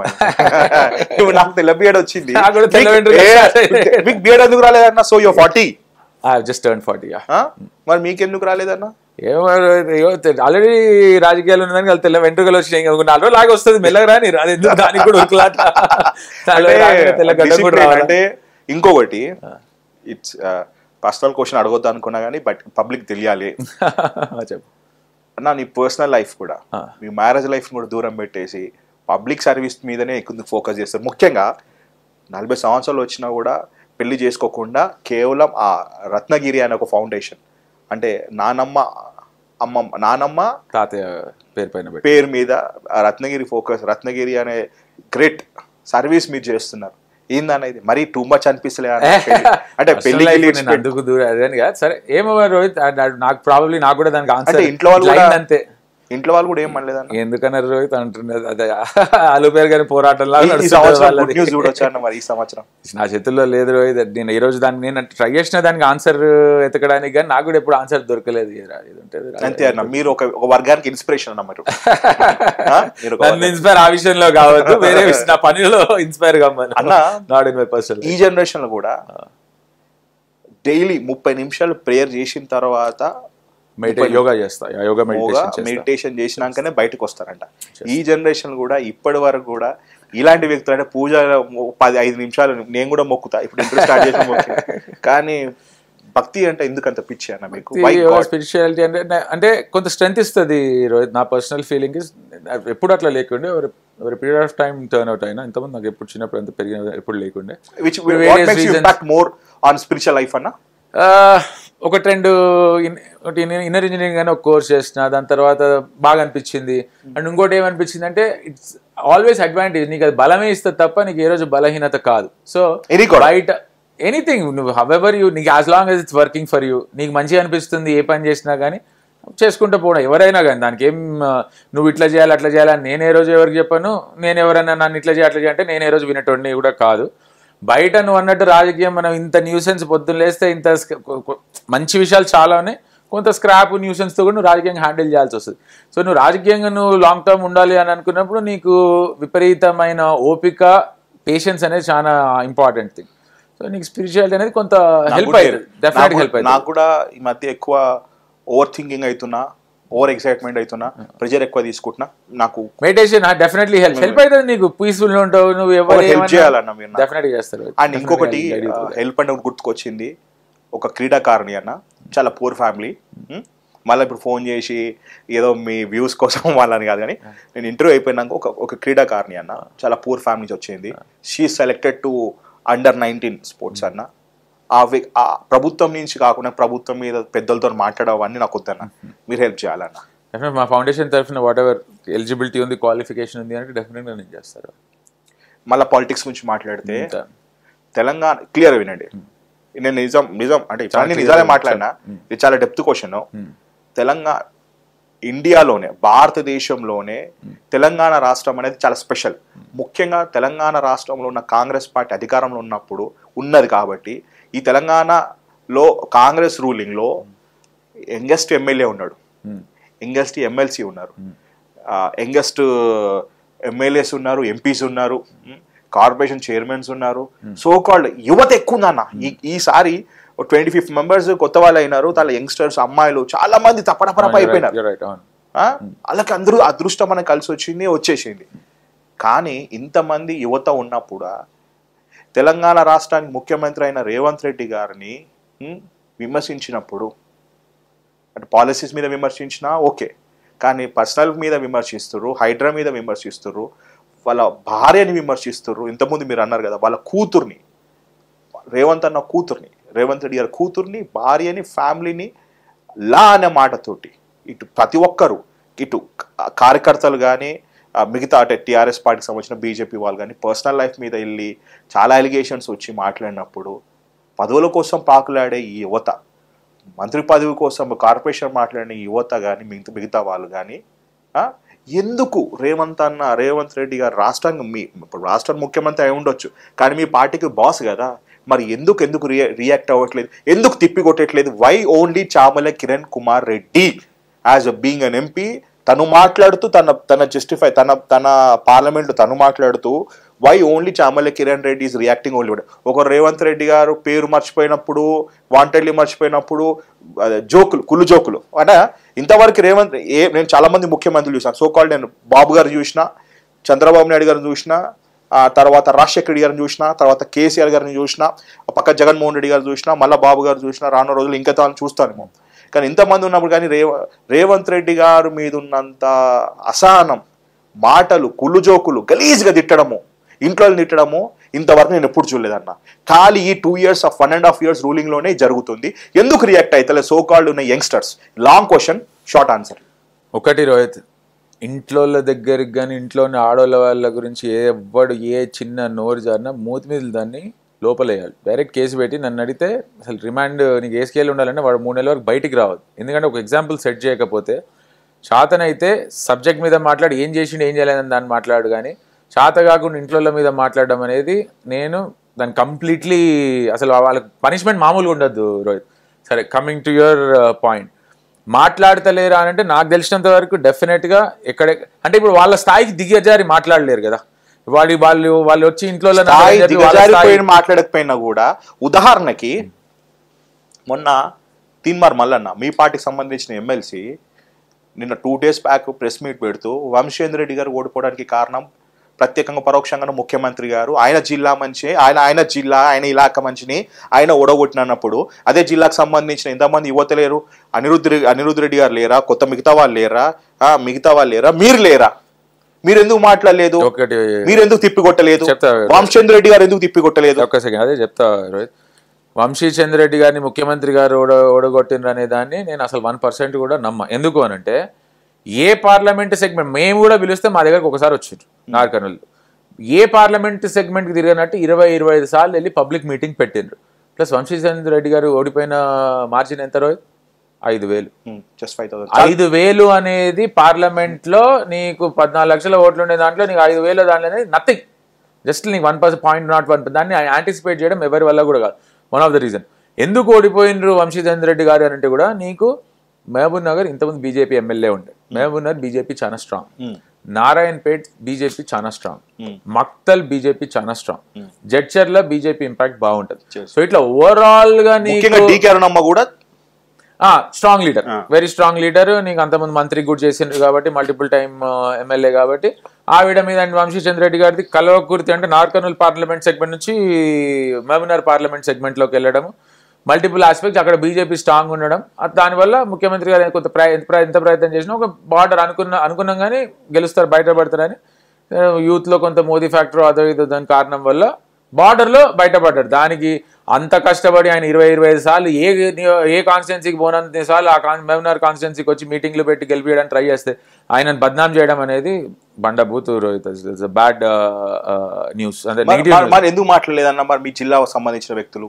ఇప్పుడు ఆయన ఇప్పుడు ఆయన ఏం మాట్లాడుతుండో మరి ఆయనకైనా తెలియాలి. ఇప్పుడు కాంగ్రెస్ పార్టీ ఆయనకు ఒక మంచి స్థాయిని, ఒక యూట్యూబ్ ఛానల్ నడుపుకుంటూ మంచి స్థాయిని తీసుకొని వచ్చి ఎమ్మెల్సీని చేసి ఒక స్థాయిని తీసుకొస్తే, ఆ స్థాయిని తీసుకొచ్చిన ముఖ్యమంత్రిని ఆయన ఏదో ఒకటి అనాలని చెప్పి ఆయన పర్సనల్గా పోయి తిడుతుంటే దానికి ప్రతిదానికి సమాధానం ఇచ్చుకుంటూ పోయి అంటున్నారు. అన్ని కాడికి చెప్పే కాడికి చెప్పారు కానీ అటువంటి వాళ్ళకి సమాధానం చెప్పకుండా వదిలేసినా కానీ ఒకటే అని నేను అనుకుంటా. కదా అది ఇప్పుడు రెడ్డిలో ఓట్లు మాకొద్దు, పెద్ద ఊళ్ళు ఓట్లు వద్దు, వెలమోళ్ళు అసలు మిమ్మల్ని చాలా చిన్న చూపు చూస్తుంటారు. ఇప్పుడు ఏదైనా కొంచెం సెన్సిబుల్గా మాట్లాడే క్వశ్చన్కో సెన్సిబుల్గా ఎవరైనా స్టేట్మెంట్ ఇస్తున్న దానికి సమాధానం చెప్తారు. కానీ ఎవరు అడ్డంగా మాట్లాడుకుంటే ఏది పడితే నోటికి ఏది వస్తే వాడు పొద్దున్న లేస్తే మాట్లాడుకుంటూ పోతాడు, వాడికి ప్రతిరోజు సమాధానం చెప్పుకుంటూ కూర్చోవాలి అని అంటే అది అయ్యే పని కాదు. అంటే ఒక్కరే ముఖ్యమంత్రి ఒక్కరే ఉన్నారా అన్న, మిగతా వాళ్ళు లేరా అన్న? ఎందుకు ముఖ్యమంత్రి హోదాలో ఆయన పన్న why Congress government is so failure to promote their the policies కానీ సంక్షేమ కానీ?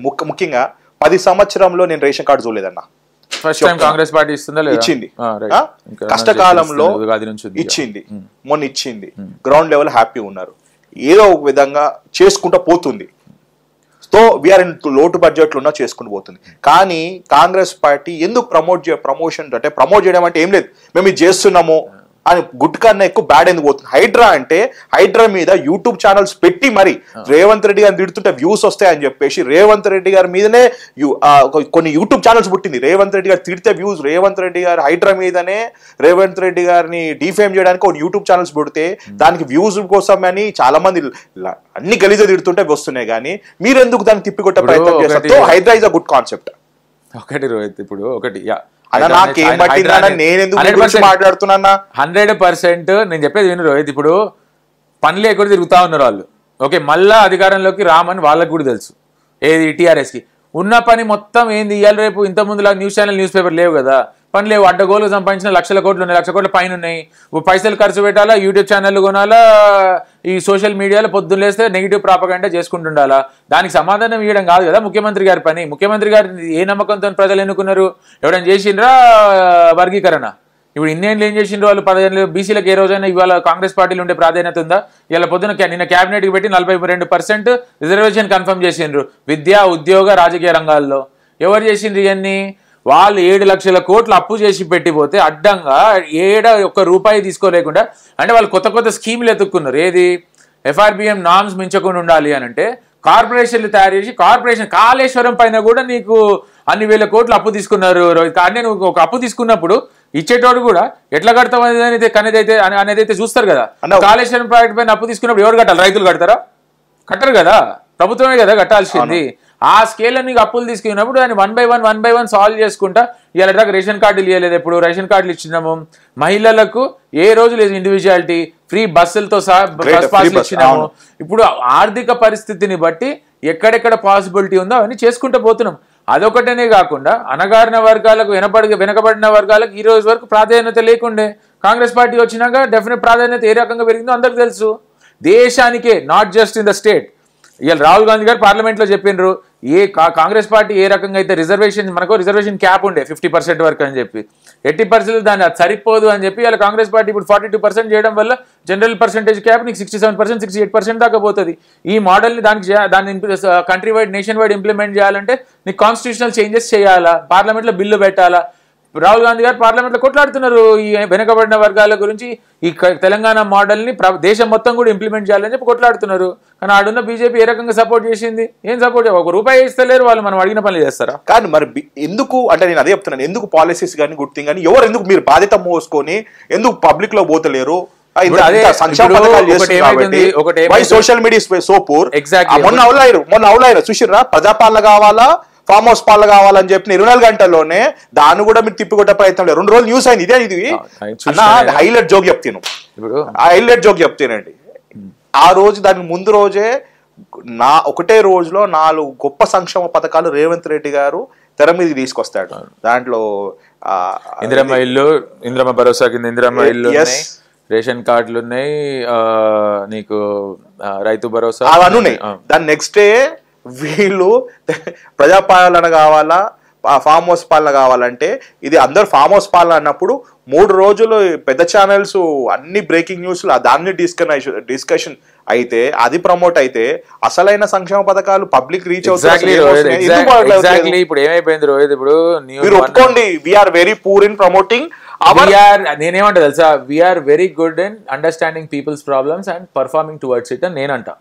పని చేసే దాంట్లో నీకు ఇందాక చెప్పిన మేము దేంట్లో అంటే పని చేయడం తెలుసు, కానీ దాని ప్రచారం ఎట్లా చేసుకోవాలో తక్కువ తెలుసు. ఎగ్జాక్ట్లీ కాంగ్రెస్ పార్టీ పరిస్థితి రీచ్ ఇంపార్టెంట్ కదన్నా. ఇప్పుడు రీచ్ ఇంపార్టెంట్ కదన్నా, జనాలకి మంచి కావాలి కదన్నా, మంచి చేయాలి. మంచిని చెప్పుకోవడం అనేది అనదర్ ఫ్యాక్టర్. మంచి చేయడం అనేది, ఇప్పుడు వాళ్ళకి ఏం పని ఉంది, వాళ్ళ పని ఏం లేదు, అడ్డంగా సంపాదించిన పైసలు ఉన్నాయి, సోషల్ మీడియా ఇన్స్టాగ్రామ్లు ఫేక్ అకౌంట్లు, ఆ అకౌంట్లు ఈ అకౌంట్ 10 మంది ఊకే పైసలు ఇచ్చేపించి ఇదే సిస్టమ్ మీద గుర్తించుకొని కాంగ్రెస్ పార్టీకి వ్యతిరేకంగా ఎట్లా ప్రాపగాండా చేయాలా, ఏ రకంగా వీళ్ళని బద్నాం చేయాలా. ముఖ్యమంత్రి రేవంత్ రెడ్డి ముఖ్యమంత్రి గారన్నా, ఎవరు టిఆర్ఎస్ పార్టీ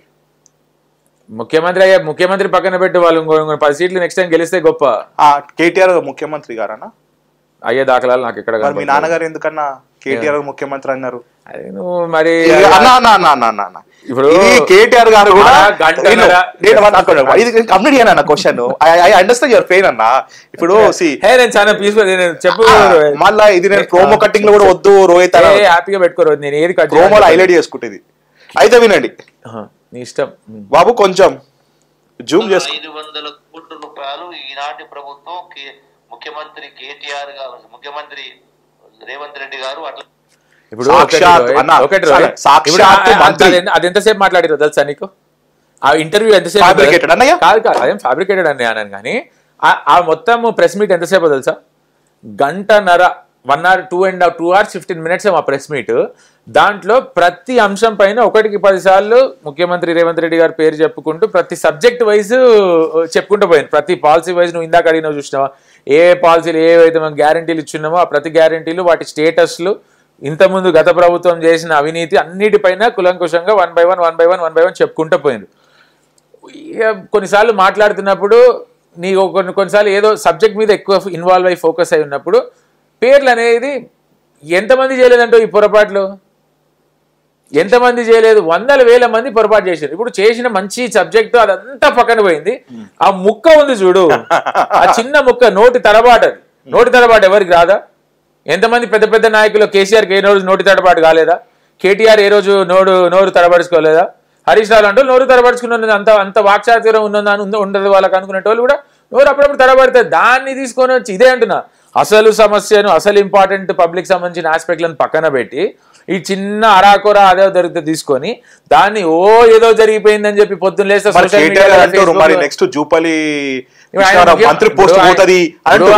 ఇప్పుడు ఆయనకు ముఖ్యమంత్రి కావాలని కోరిక ఉంది.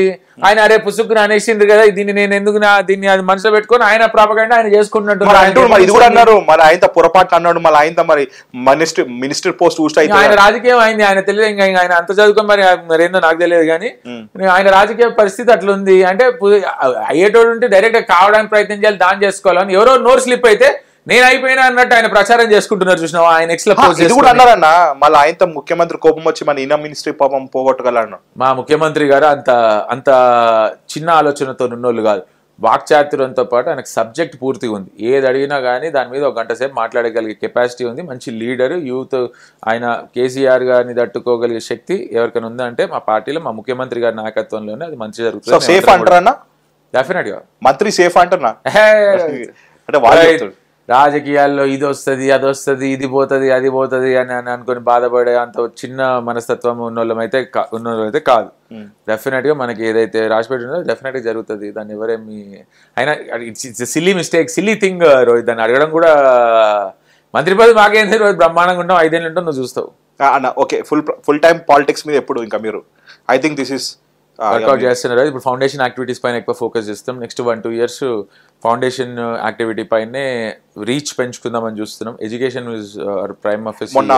బ్రదర్ వరుణ్ నన్ను అడిగినావు, చెప్తుంటే చెప్పినా నీకు ఇంట్రెస్టింగ్ ఏదో మళ్ళీ ఒకటి నాకు అర్థమైంది. నువ్వు బ్రదర్ అన్నావు, నువ్వు ఏదో ఇంట్రెస్టింగ్ సబ్జెక్ట్ ఏదో దొరికితే దాన్ని కట్ చేసి చెప్పండి. సారీ పబ్లిక్ ఫౌండేషన్ యాక్టివిటీస్ అనే దాని మీద ఒక చిన్న కాన్స్టిట్యున్సీని ఒక చిన్న శాంపుల్ మోడల్ లాగా తయారు చేయడానికి కానీ multiple activities, local skill development ఒకటి, మహిళా సంఘాలను బేస్ చేసుకుని అక్కడ రూరల్ ఎంప్లాయ్మెంట్ వాళ్ళకి అక్కడే ఉండి ₹4 సంపాదించుకునేటట్టు, major health care end to end, అంటే ఆడ ఫ్రీగా మన ఎలక్ట్రిక్ వెహికల్లో ఎవరికైనా ఇబ్బంది బాగాలేదు అని అంటే వాళ్ళని తీసుకొచ్చి గవర్నమెంట్ హాస్పిటల్లో ట్రీట్మెంట్ చేయించి పంపించే కార్యక్రమాలు ఇట్లా మోడల్ వర్కౌట్ చేస్తున్నాం. నెక్స్ట్ 20 years ప్రైమ్ ఆఫీస్ నా ప్లాన్ అంతా దాని మీద.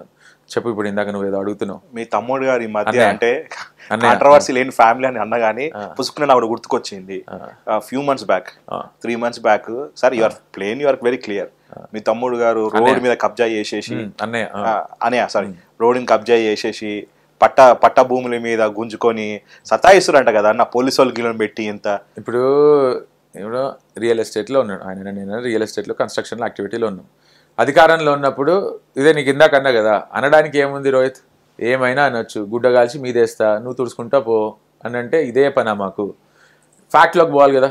ఇప్పుడు మంత్రి ఉన్నాడు, ఎవరైనా అంటే ఆ మంత్రి కొడుకు అక్రమం చేసిండని చెప్పడం చాలా ఈజీ, దాన్ని డెప్త్లోకి అయితే పోవాలి కదా. అట్లీస్ట్ సరే మేమేం చెప్పినా మీడియా అయితే నీలాంటి వాళ్ళు అయితే నువ్వైతే ఇప్పుడు క్వశ్చన్ అడిగే ముందు 1-4 సార్లు ముందు అయితే పోయి వెరిఫై చేసుకోవాలి కదా. వెరిఫై చేసుకోవాలి. చిన్న సబ్జెక్ట్ అది ఏంటిది, రోడ్డుకి నువ్వు ఒక గిఫ్ట్ డీడ్ చేసినావు గవర్నమెంట్కి, నువ్వు వెనకాల ప్రాజెక్ట్కి ఏదో ల్యాండ్ ఇచ్చినావు, వాళ్ళ దగ్గర పైసలు తీసుకొని గిఫ్ట్ డీడ్ చేసినావు రోడ్కి. గిఫ్ట్ డీడ్ చేసినాక రోడ్డు నీదైతుందా గవర్నమెంట్ది అవుతుందా? నాదైతుంది. నువ్వు గవర్నమెంట్ ఆల్రెడీ రాసి ఇచ్చినావు. లోకల్ బాడీకి గిఫ్ట్ డీడ్ అంటారు దాన్ని. లోకల్ బాడీకి నువ్వు రోడ్ 20 feet రోడ్ ఉంది రోహిత్, 20 feet ఇంకొన్ని 20 feet భూమి ఉంది, వెనకాల 2 ప్రాజెక్టులు ఉన్నాయి, వెనకాల నువ్వు ఇంకొక ఏదో ప్రాజెక్ట్ అవసరం ఉండి నువ్వు 20 feet రోడ్డు వాళ్ళ దగ్గర పైసలు తీసుకొని నీకు ల్యాండ్ ఎట్లా అవసరం లేదని చెప్పి గవర్నమెంట్ కి రాసి ఇచ్చేసినావు. రాసి ఇచ్చినాక నీకు దాని మీద ఏమైనా రైట్ ఉంటుందా? లేదు, గవర్నమెంట్ అయిపోతుంది. అది వచ్చి మళ్ళీ నాది అని అంటే ఎట్లా అంటారా వాడు అంటున్నాడు. మరి సారీ ఆయన ఎవరో అంటున్నాడు, ఆయన ఎవరో అంటున్నారు. దాన్ని మీడియా కూడా ఏం చేయాలి, ఫ్యాక్ట్ లోకి పోవాలా. నువ్వేం క్లెయిమ్ చేస్తున్నావు, దానికి ఉన్న కాయిదాలు ఏంది, నువ్వు నేనేం చెప్తే అది నడుస్తుందా? నడవదు కదా. ప్రూఫ్స్ అయితే ఉండాలి కదా. నీకు మాట్లాడడం ఏముంది రోహిత్, మాట్లాడడం ఎవడైనా మాట్లాడుతుంది. కాగితం అనేది ప్రూఫ్ ఉంటుంది. మన కోర్టులో చెల్లేది కాగితమే కదా. కాగితం చూస్తే అర్థమవుతుంది కదా ఎవరికైనా. పోనీ ఆయన ఇప్పుడు అంత అన్నోడు కేసు పెట్టిండు ఏదన్నా చేసి, కేసు పెట్టాలంటే కాగితం మీద కేసులు పెట్టేంత శక్తి ఉందా? ఇవ్వాలి అంతే అండి. మా మీద వచ్చి పబ్లిక్ లో ప్రెస్ ని వాళ్ళకి కావాల్సిన టీఆర్ఎస్ మీడియాని పంపించుకుంటారు. టీఆర్ఎస్ దాంట్లో వాళ్ళని పెట్టుకొని ప్రెస్ కి అగెయిన్స్ట్ అడ్డంగా మా గురించి మాట్లాడే కబ్జా చేసి అని చెప్పడానికి ధైర్యం ఉన్నాడు. టార్గెట్ బాగా చేస్తారు. అదే టీఆర్ఎస్ లో మంత్రి హోదా చేసి వచ్చిన వాళ్ళన్న మీరు అట్లా తప్పుగా మాట్లాడతారు. మీ పాట మీరు కాదన్నా మంత్రి ఉన్నారు. ఎందుకు పోయినాం టీఆర్ఎస్ కి? కాదు, మరి టీఆర్ఎస్ లో ఉండి అప్పుడేమో మీకు కేసీఆర్ గారు దొర, ఇప్పుడు దొంగ.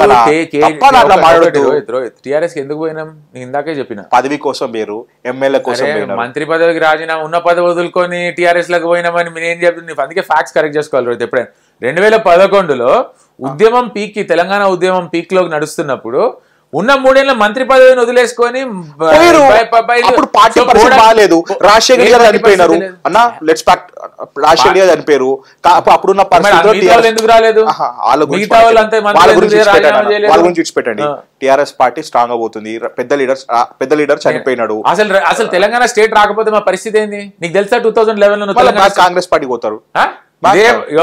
ఒకటి గుర్తుపెట్టుకో, 2004లో టికెట్ రాకపోతే ఇండిపెండెంట్ చంద్రబాబు నాయుడు గారు అన్నిసార్లు ఫోన్ చేసి పిలిచి టీడీపీ తరఫున ఏమన్నా ఏ రోజు మనస్సాక్షి చంపుకొని పోలే. ఇండిపెండెంట్ చేసి గెలిచిన చరిత్ర మా నాన్నది. ఓకే, పదవుల గురించో దీని గురించో పీకులాడే వాళ్ళు అయితే నువ్వు అనేటట్టు 6 సార్లు ఎవరు పదవి అంటే లెక్క లేకుండా ఇసిరేసిన వాళ్ళు కాబట్టనే నువ్వు అన్న ఆ పబ్లిక్ ఇన్నిసార్లు గెలిపించిండ్రు. మాకు వద్దు అనుకునే వాళ్ళే కావాలి పబ్లిక్ అనే రకంతో ఉంటారు. ఎప్పుడైనా పబ్లిక్ పదవిని పట్టుకొని వెళ్ళాడితే ఎవరు ఏ పబ్లిక్ ఇయ్యరు. అరే 3 ఏళ్ల మంత్రి పదవిని, ఎమ్మెల్యే పదవిని రాజీనామా చేసి పోయి ఉద్యమం కోసం టీఆర్ఎస్ పార్టీలోకి పోయి జాయిన్ అయినాము.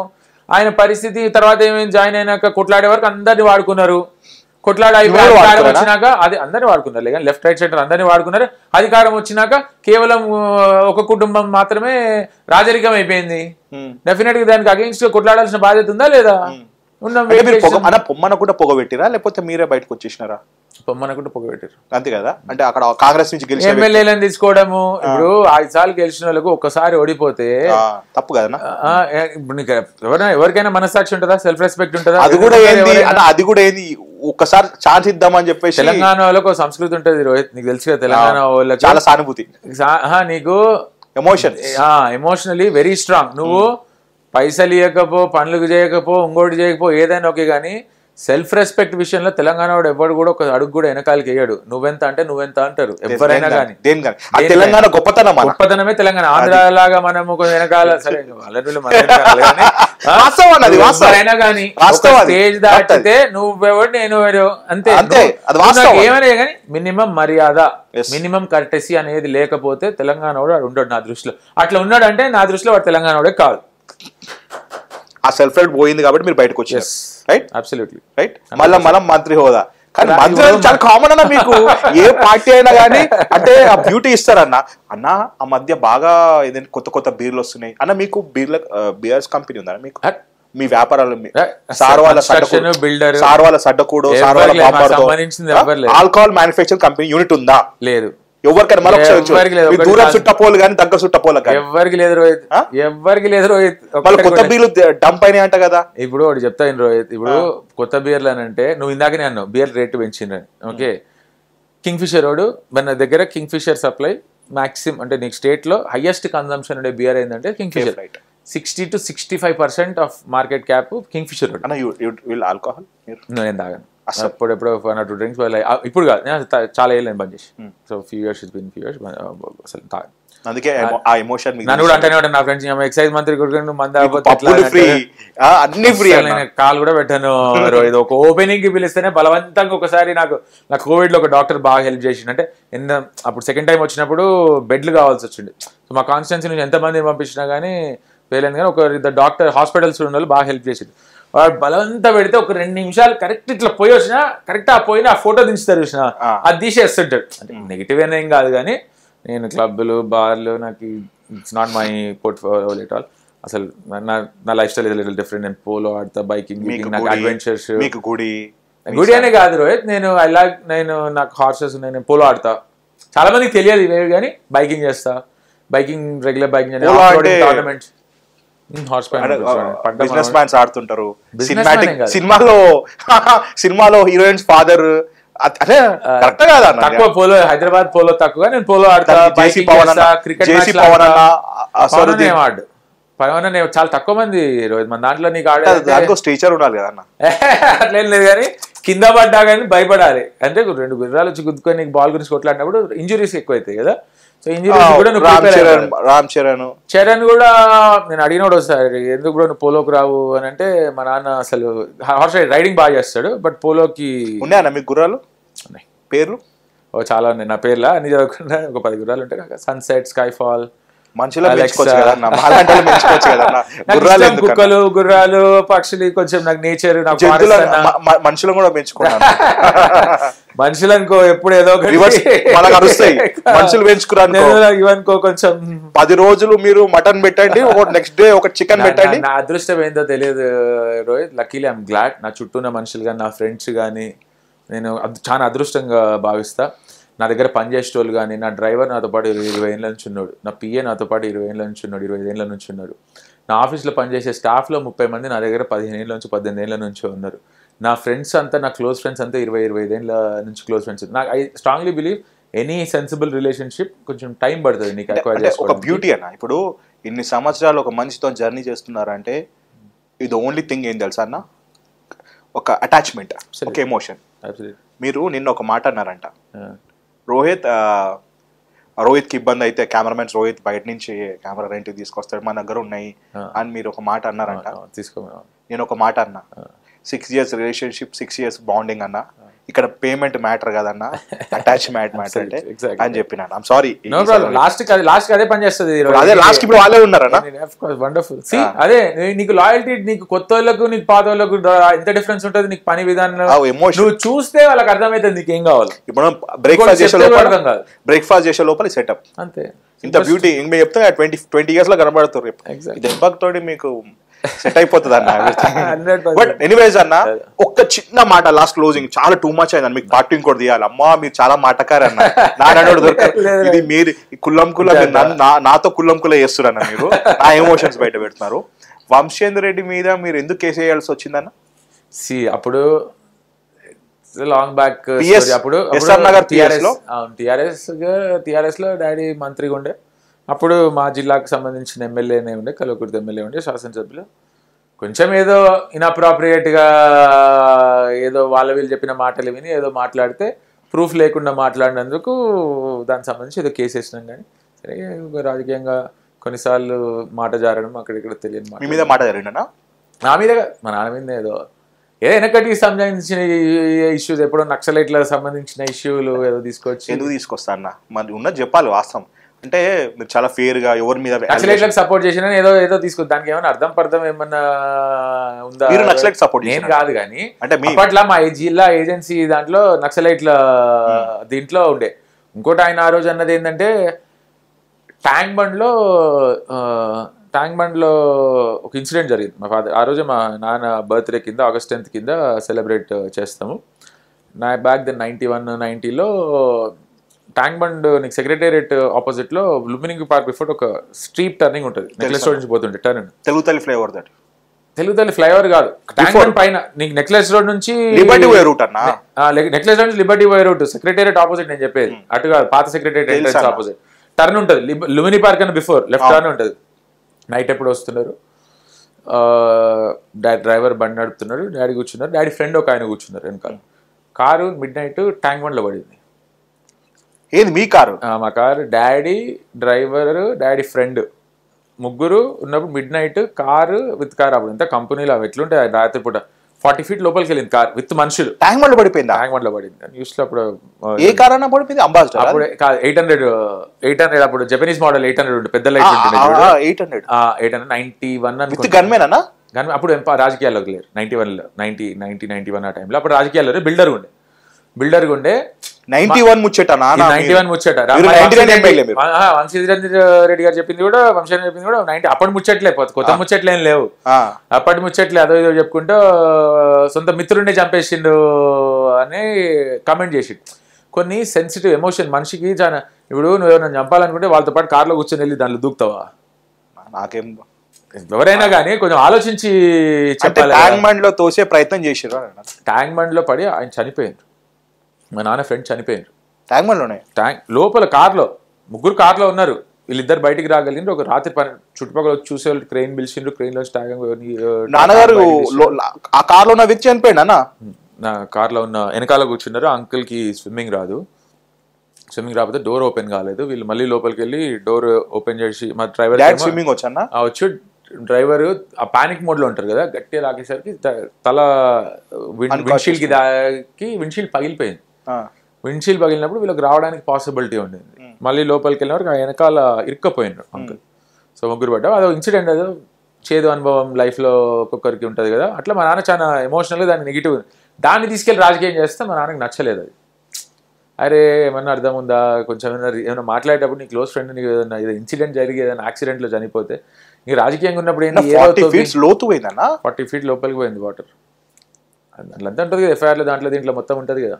వచ్చి జనాలు కూడా ఉండే కొట్టుకుంటా పైకి వచ్చేసిన అంటే మామూలుగా ఫ్లోట్ అవుతారు కదా ఈత వచ్చిన. అదే అందుకే ఆ నెక్స్ట్ డేనే నన్ను మా అన్నని అందరిని తీసుకెళ్ళి స్విమ్మింగ్ పూల్లో పొద్దున ఎంత 2nd class 3rd class Nizams club లో రోజు పొద్దున్న స్విమ్మింగ్ టెన్నిస్ కంపల్సరీ మ్యాండేటరీ చేసి పొద్దున 5ంటికి లేపి ఆ సల్లిలో తీసుకెళ్ళి స్విమ్మింగ్ చేస్తాం. తర్వాత బ్యాడ్ ఇన్సిడెంట్ అన్ఫార్చునేట్ జరిగింది. ఆయన కూడా ఆ రోజు రావాల్సిన వాళ్ళు కాదు, వాళ్ళ చెల్లె ఇల్లు మా ఇంటి ఎదురుగా ఉంటుండే. సో ఏదో పార్టీ నుంచి వస్తున్నారు, మా చెల్లింట్లో ఉంటాను. ఇంత రాత్రి ఎందుకు అని అంటే, లేదు మా చెల్లింట్లో ఉంటాను వచ్చి. ఆ రాత్రి మా డ్రైవర్ కూడా ఏం చూసుకున్నాడు, ఏదో అడ్డం వచ్చిందని చెప్తే అడ్డం వచ్చేసరికి కారు మొత్తం ముగ్గురితో పాటు ఆయన కూడా బాగా ఇంజురీ లేని. సో విధంగా అనుకున్నప్పుడు దాని మీద బాధతో కోపంతో పోయి కేసు పెట్టారు. అరే ఏం సమస్య తెలుసుకోకుండా ఉంటారా ఎవరైనా పోయి కార్లో ఎవరైనా చంపాలనుకున్న ఉన్నప్పుడు ఉంటావా, పోతావా కార్లో పోయి కూర్చొని కార్లో వాళ్ళతో పాటు కార్లో దుక్కి. ఇదేమైనా సినిమా, ఇదేమైనా మ్యాట్రిక్స్ టామ్ క్రూజ్ సినిమానా? ఇప్పుడు ఎట్లున్నా టర్మ్స్ వంశీధర్ రెడ్డి మీకు మంచిగా ఇప్పుడు అంతా మంచిగా నిజమా అన్న? మన రేవంత్ అని ఓడగొట్టిండు అన్నది కాదు. 5,000 20 సార్లు ఎందుకు వస్తాడు రోజు? అది ఇప్పుడు ఒకటి సింపుల్ లాజిక్ ఆలోచించాలి మనం కూడా. మీ జిల్లా ఎమ్మెల్యేలు అంతా కలిసి, మన అనిరుద్ రెడ్డి గారు అందరు కలిసి హోటల్స్ వాళ్ళు ఏదో డిన్నర్ పెట్టి అనిరుద్ అన్నతో కూడా మాట్లాడినా. ఏదో వాళ్ళేదో డిన్నర్ అన్న మీ పెట్టుకొని జిల్లా ఎమ్మెల్యే, మీ జిల్లాకు సంబంధించిన ఎమ్మెల్యే సీఎం అయితే మీ జిల్లా హ్యాపీ ఫీల్ అవ్వాలి. ఎందుకు రేవంత్ అన్న మీద అంత కక్ష ఎందుకన్నా? కొంతమంది సరే ఇప్పుడు పని కట్టుకో జరిగేది ఒకటి అయితే పని కట్టుకొని ఒకటి ప్రచారం చేస్తారు. టీఆర్ఎస్ వాళ్ళు బీఆర్ఎస్ వాళ్ళు పెట్టుకుని బీఆర్ఎస్ వాళ్ళు చెప్తే మీరు వినే పరిస్థితుల్లో మీరు ఉన్నారన్న. ప్రతి మంత్రి ఎమ్మెల్యే ప్రతి ఎమ్మెల్యే మంత్రి అనుకుంటారు, ప్రతి మంత్రి సీఎం అనుకుంటారు. అది Congress party beauty. The beauty of democracy in Congress party.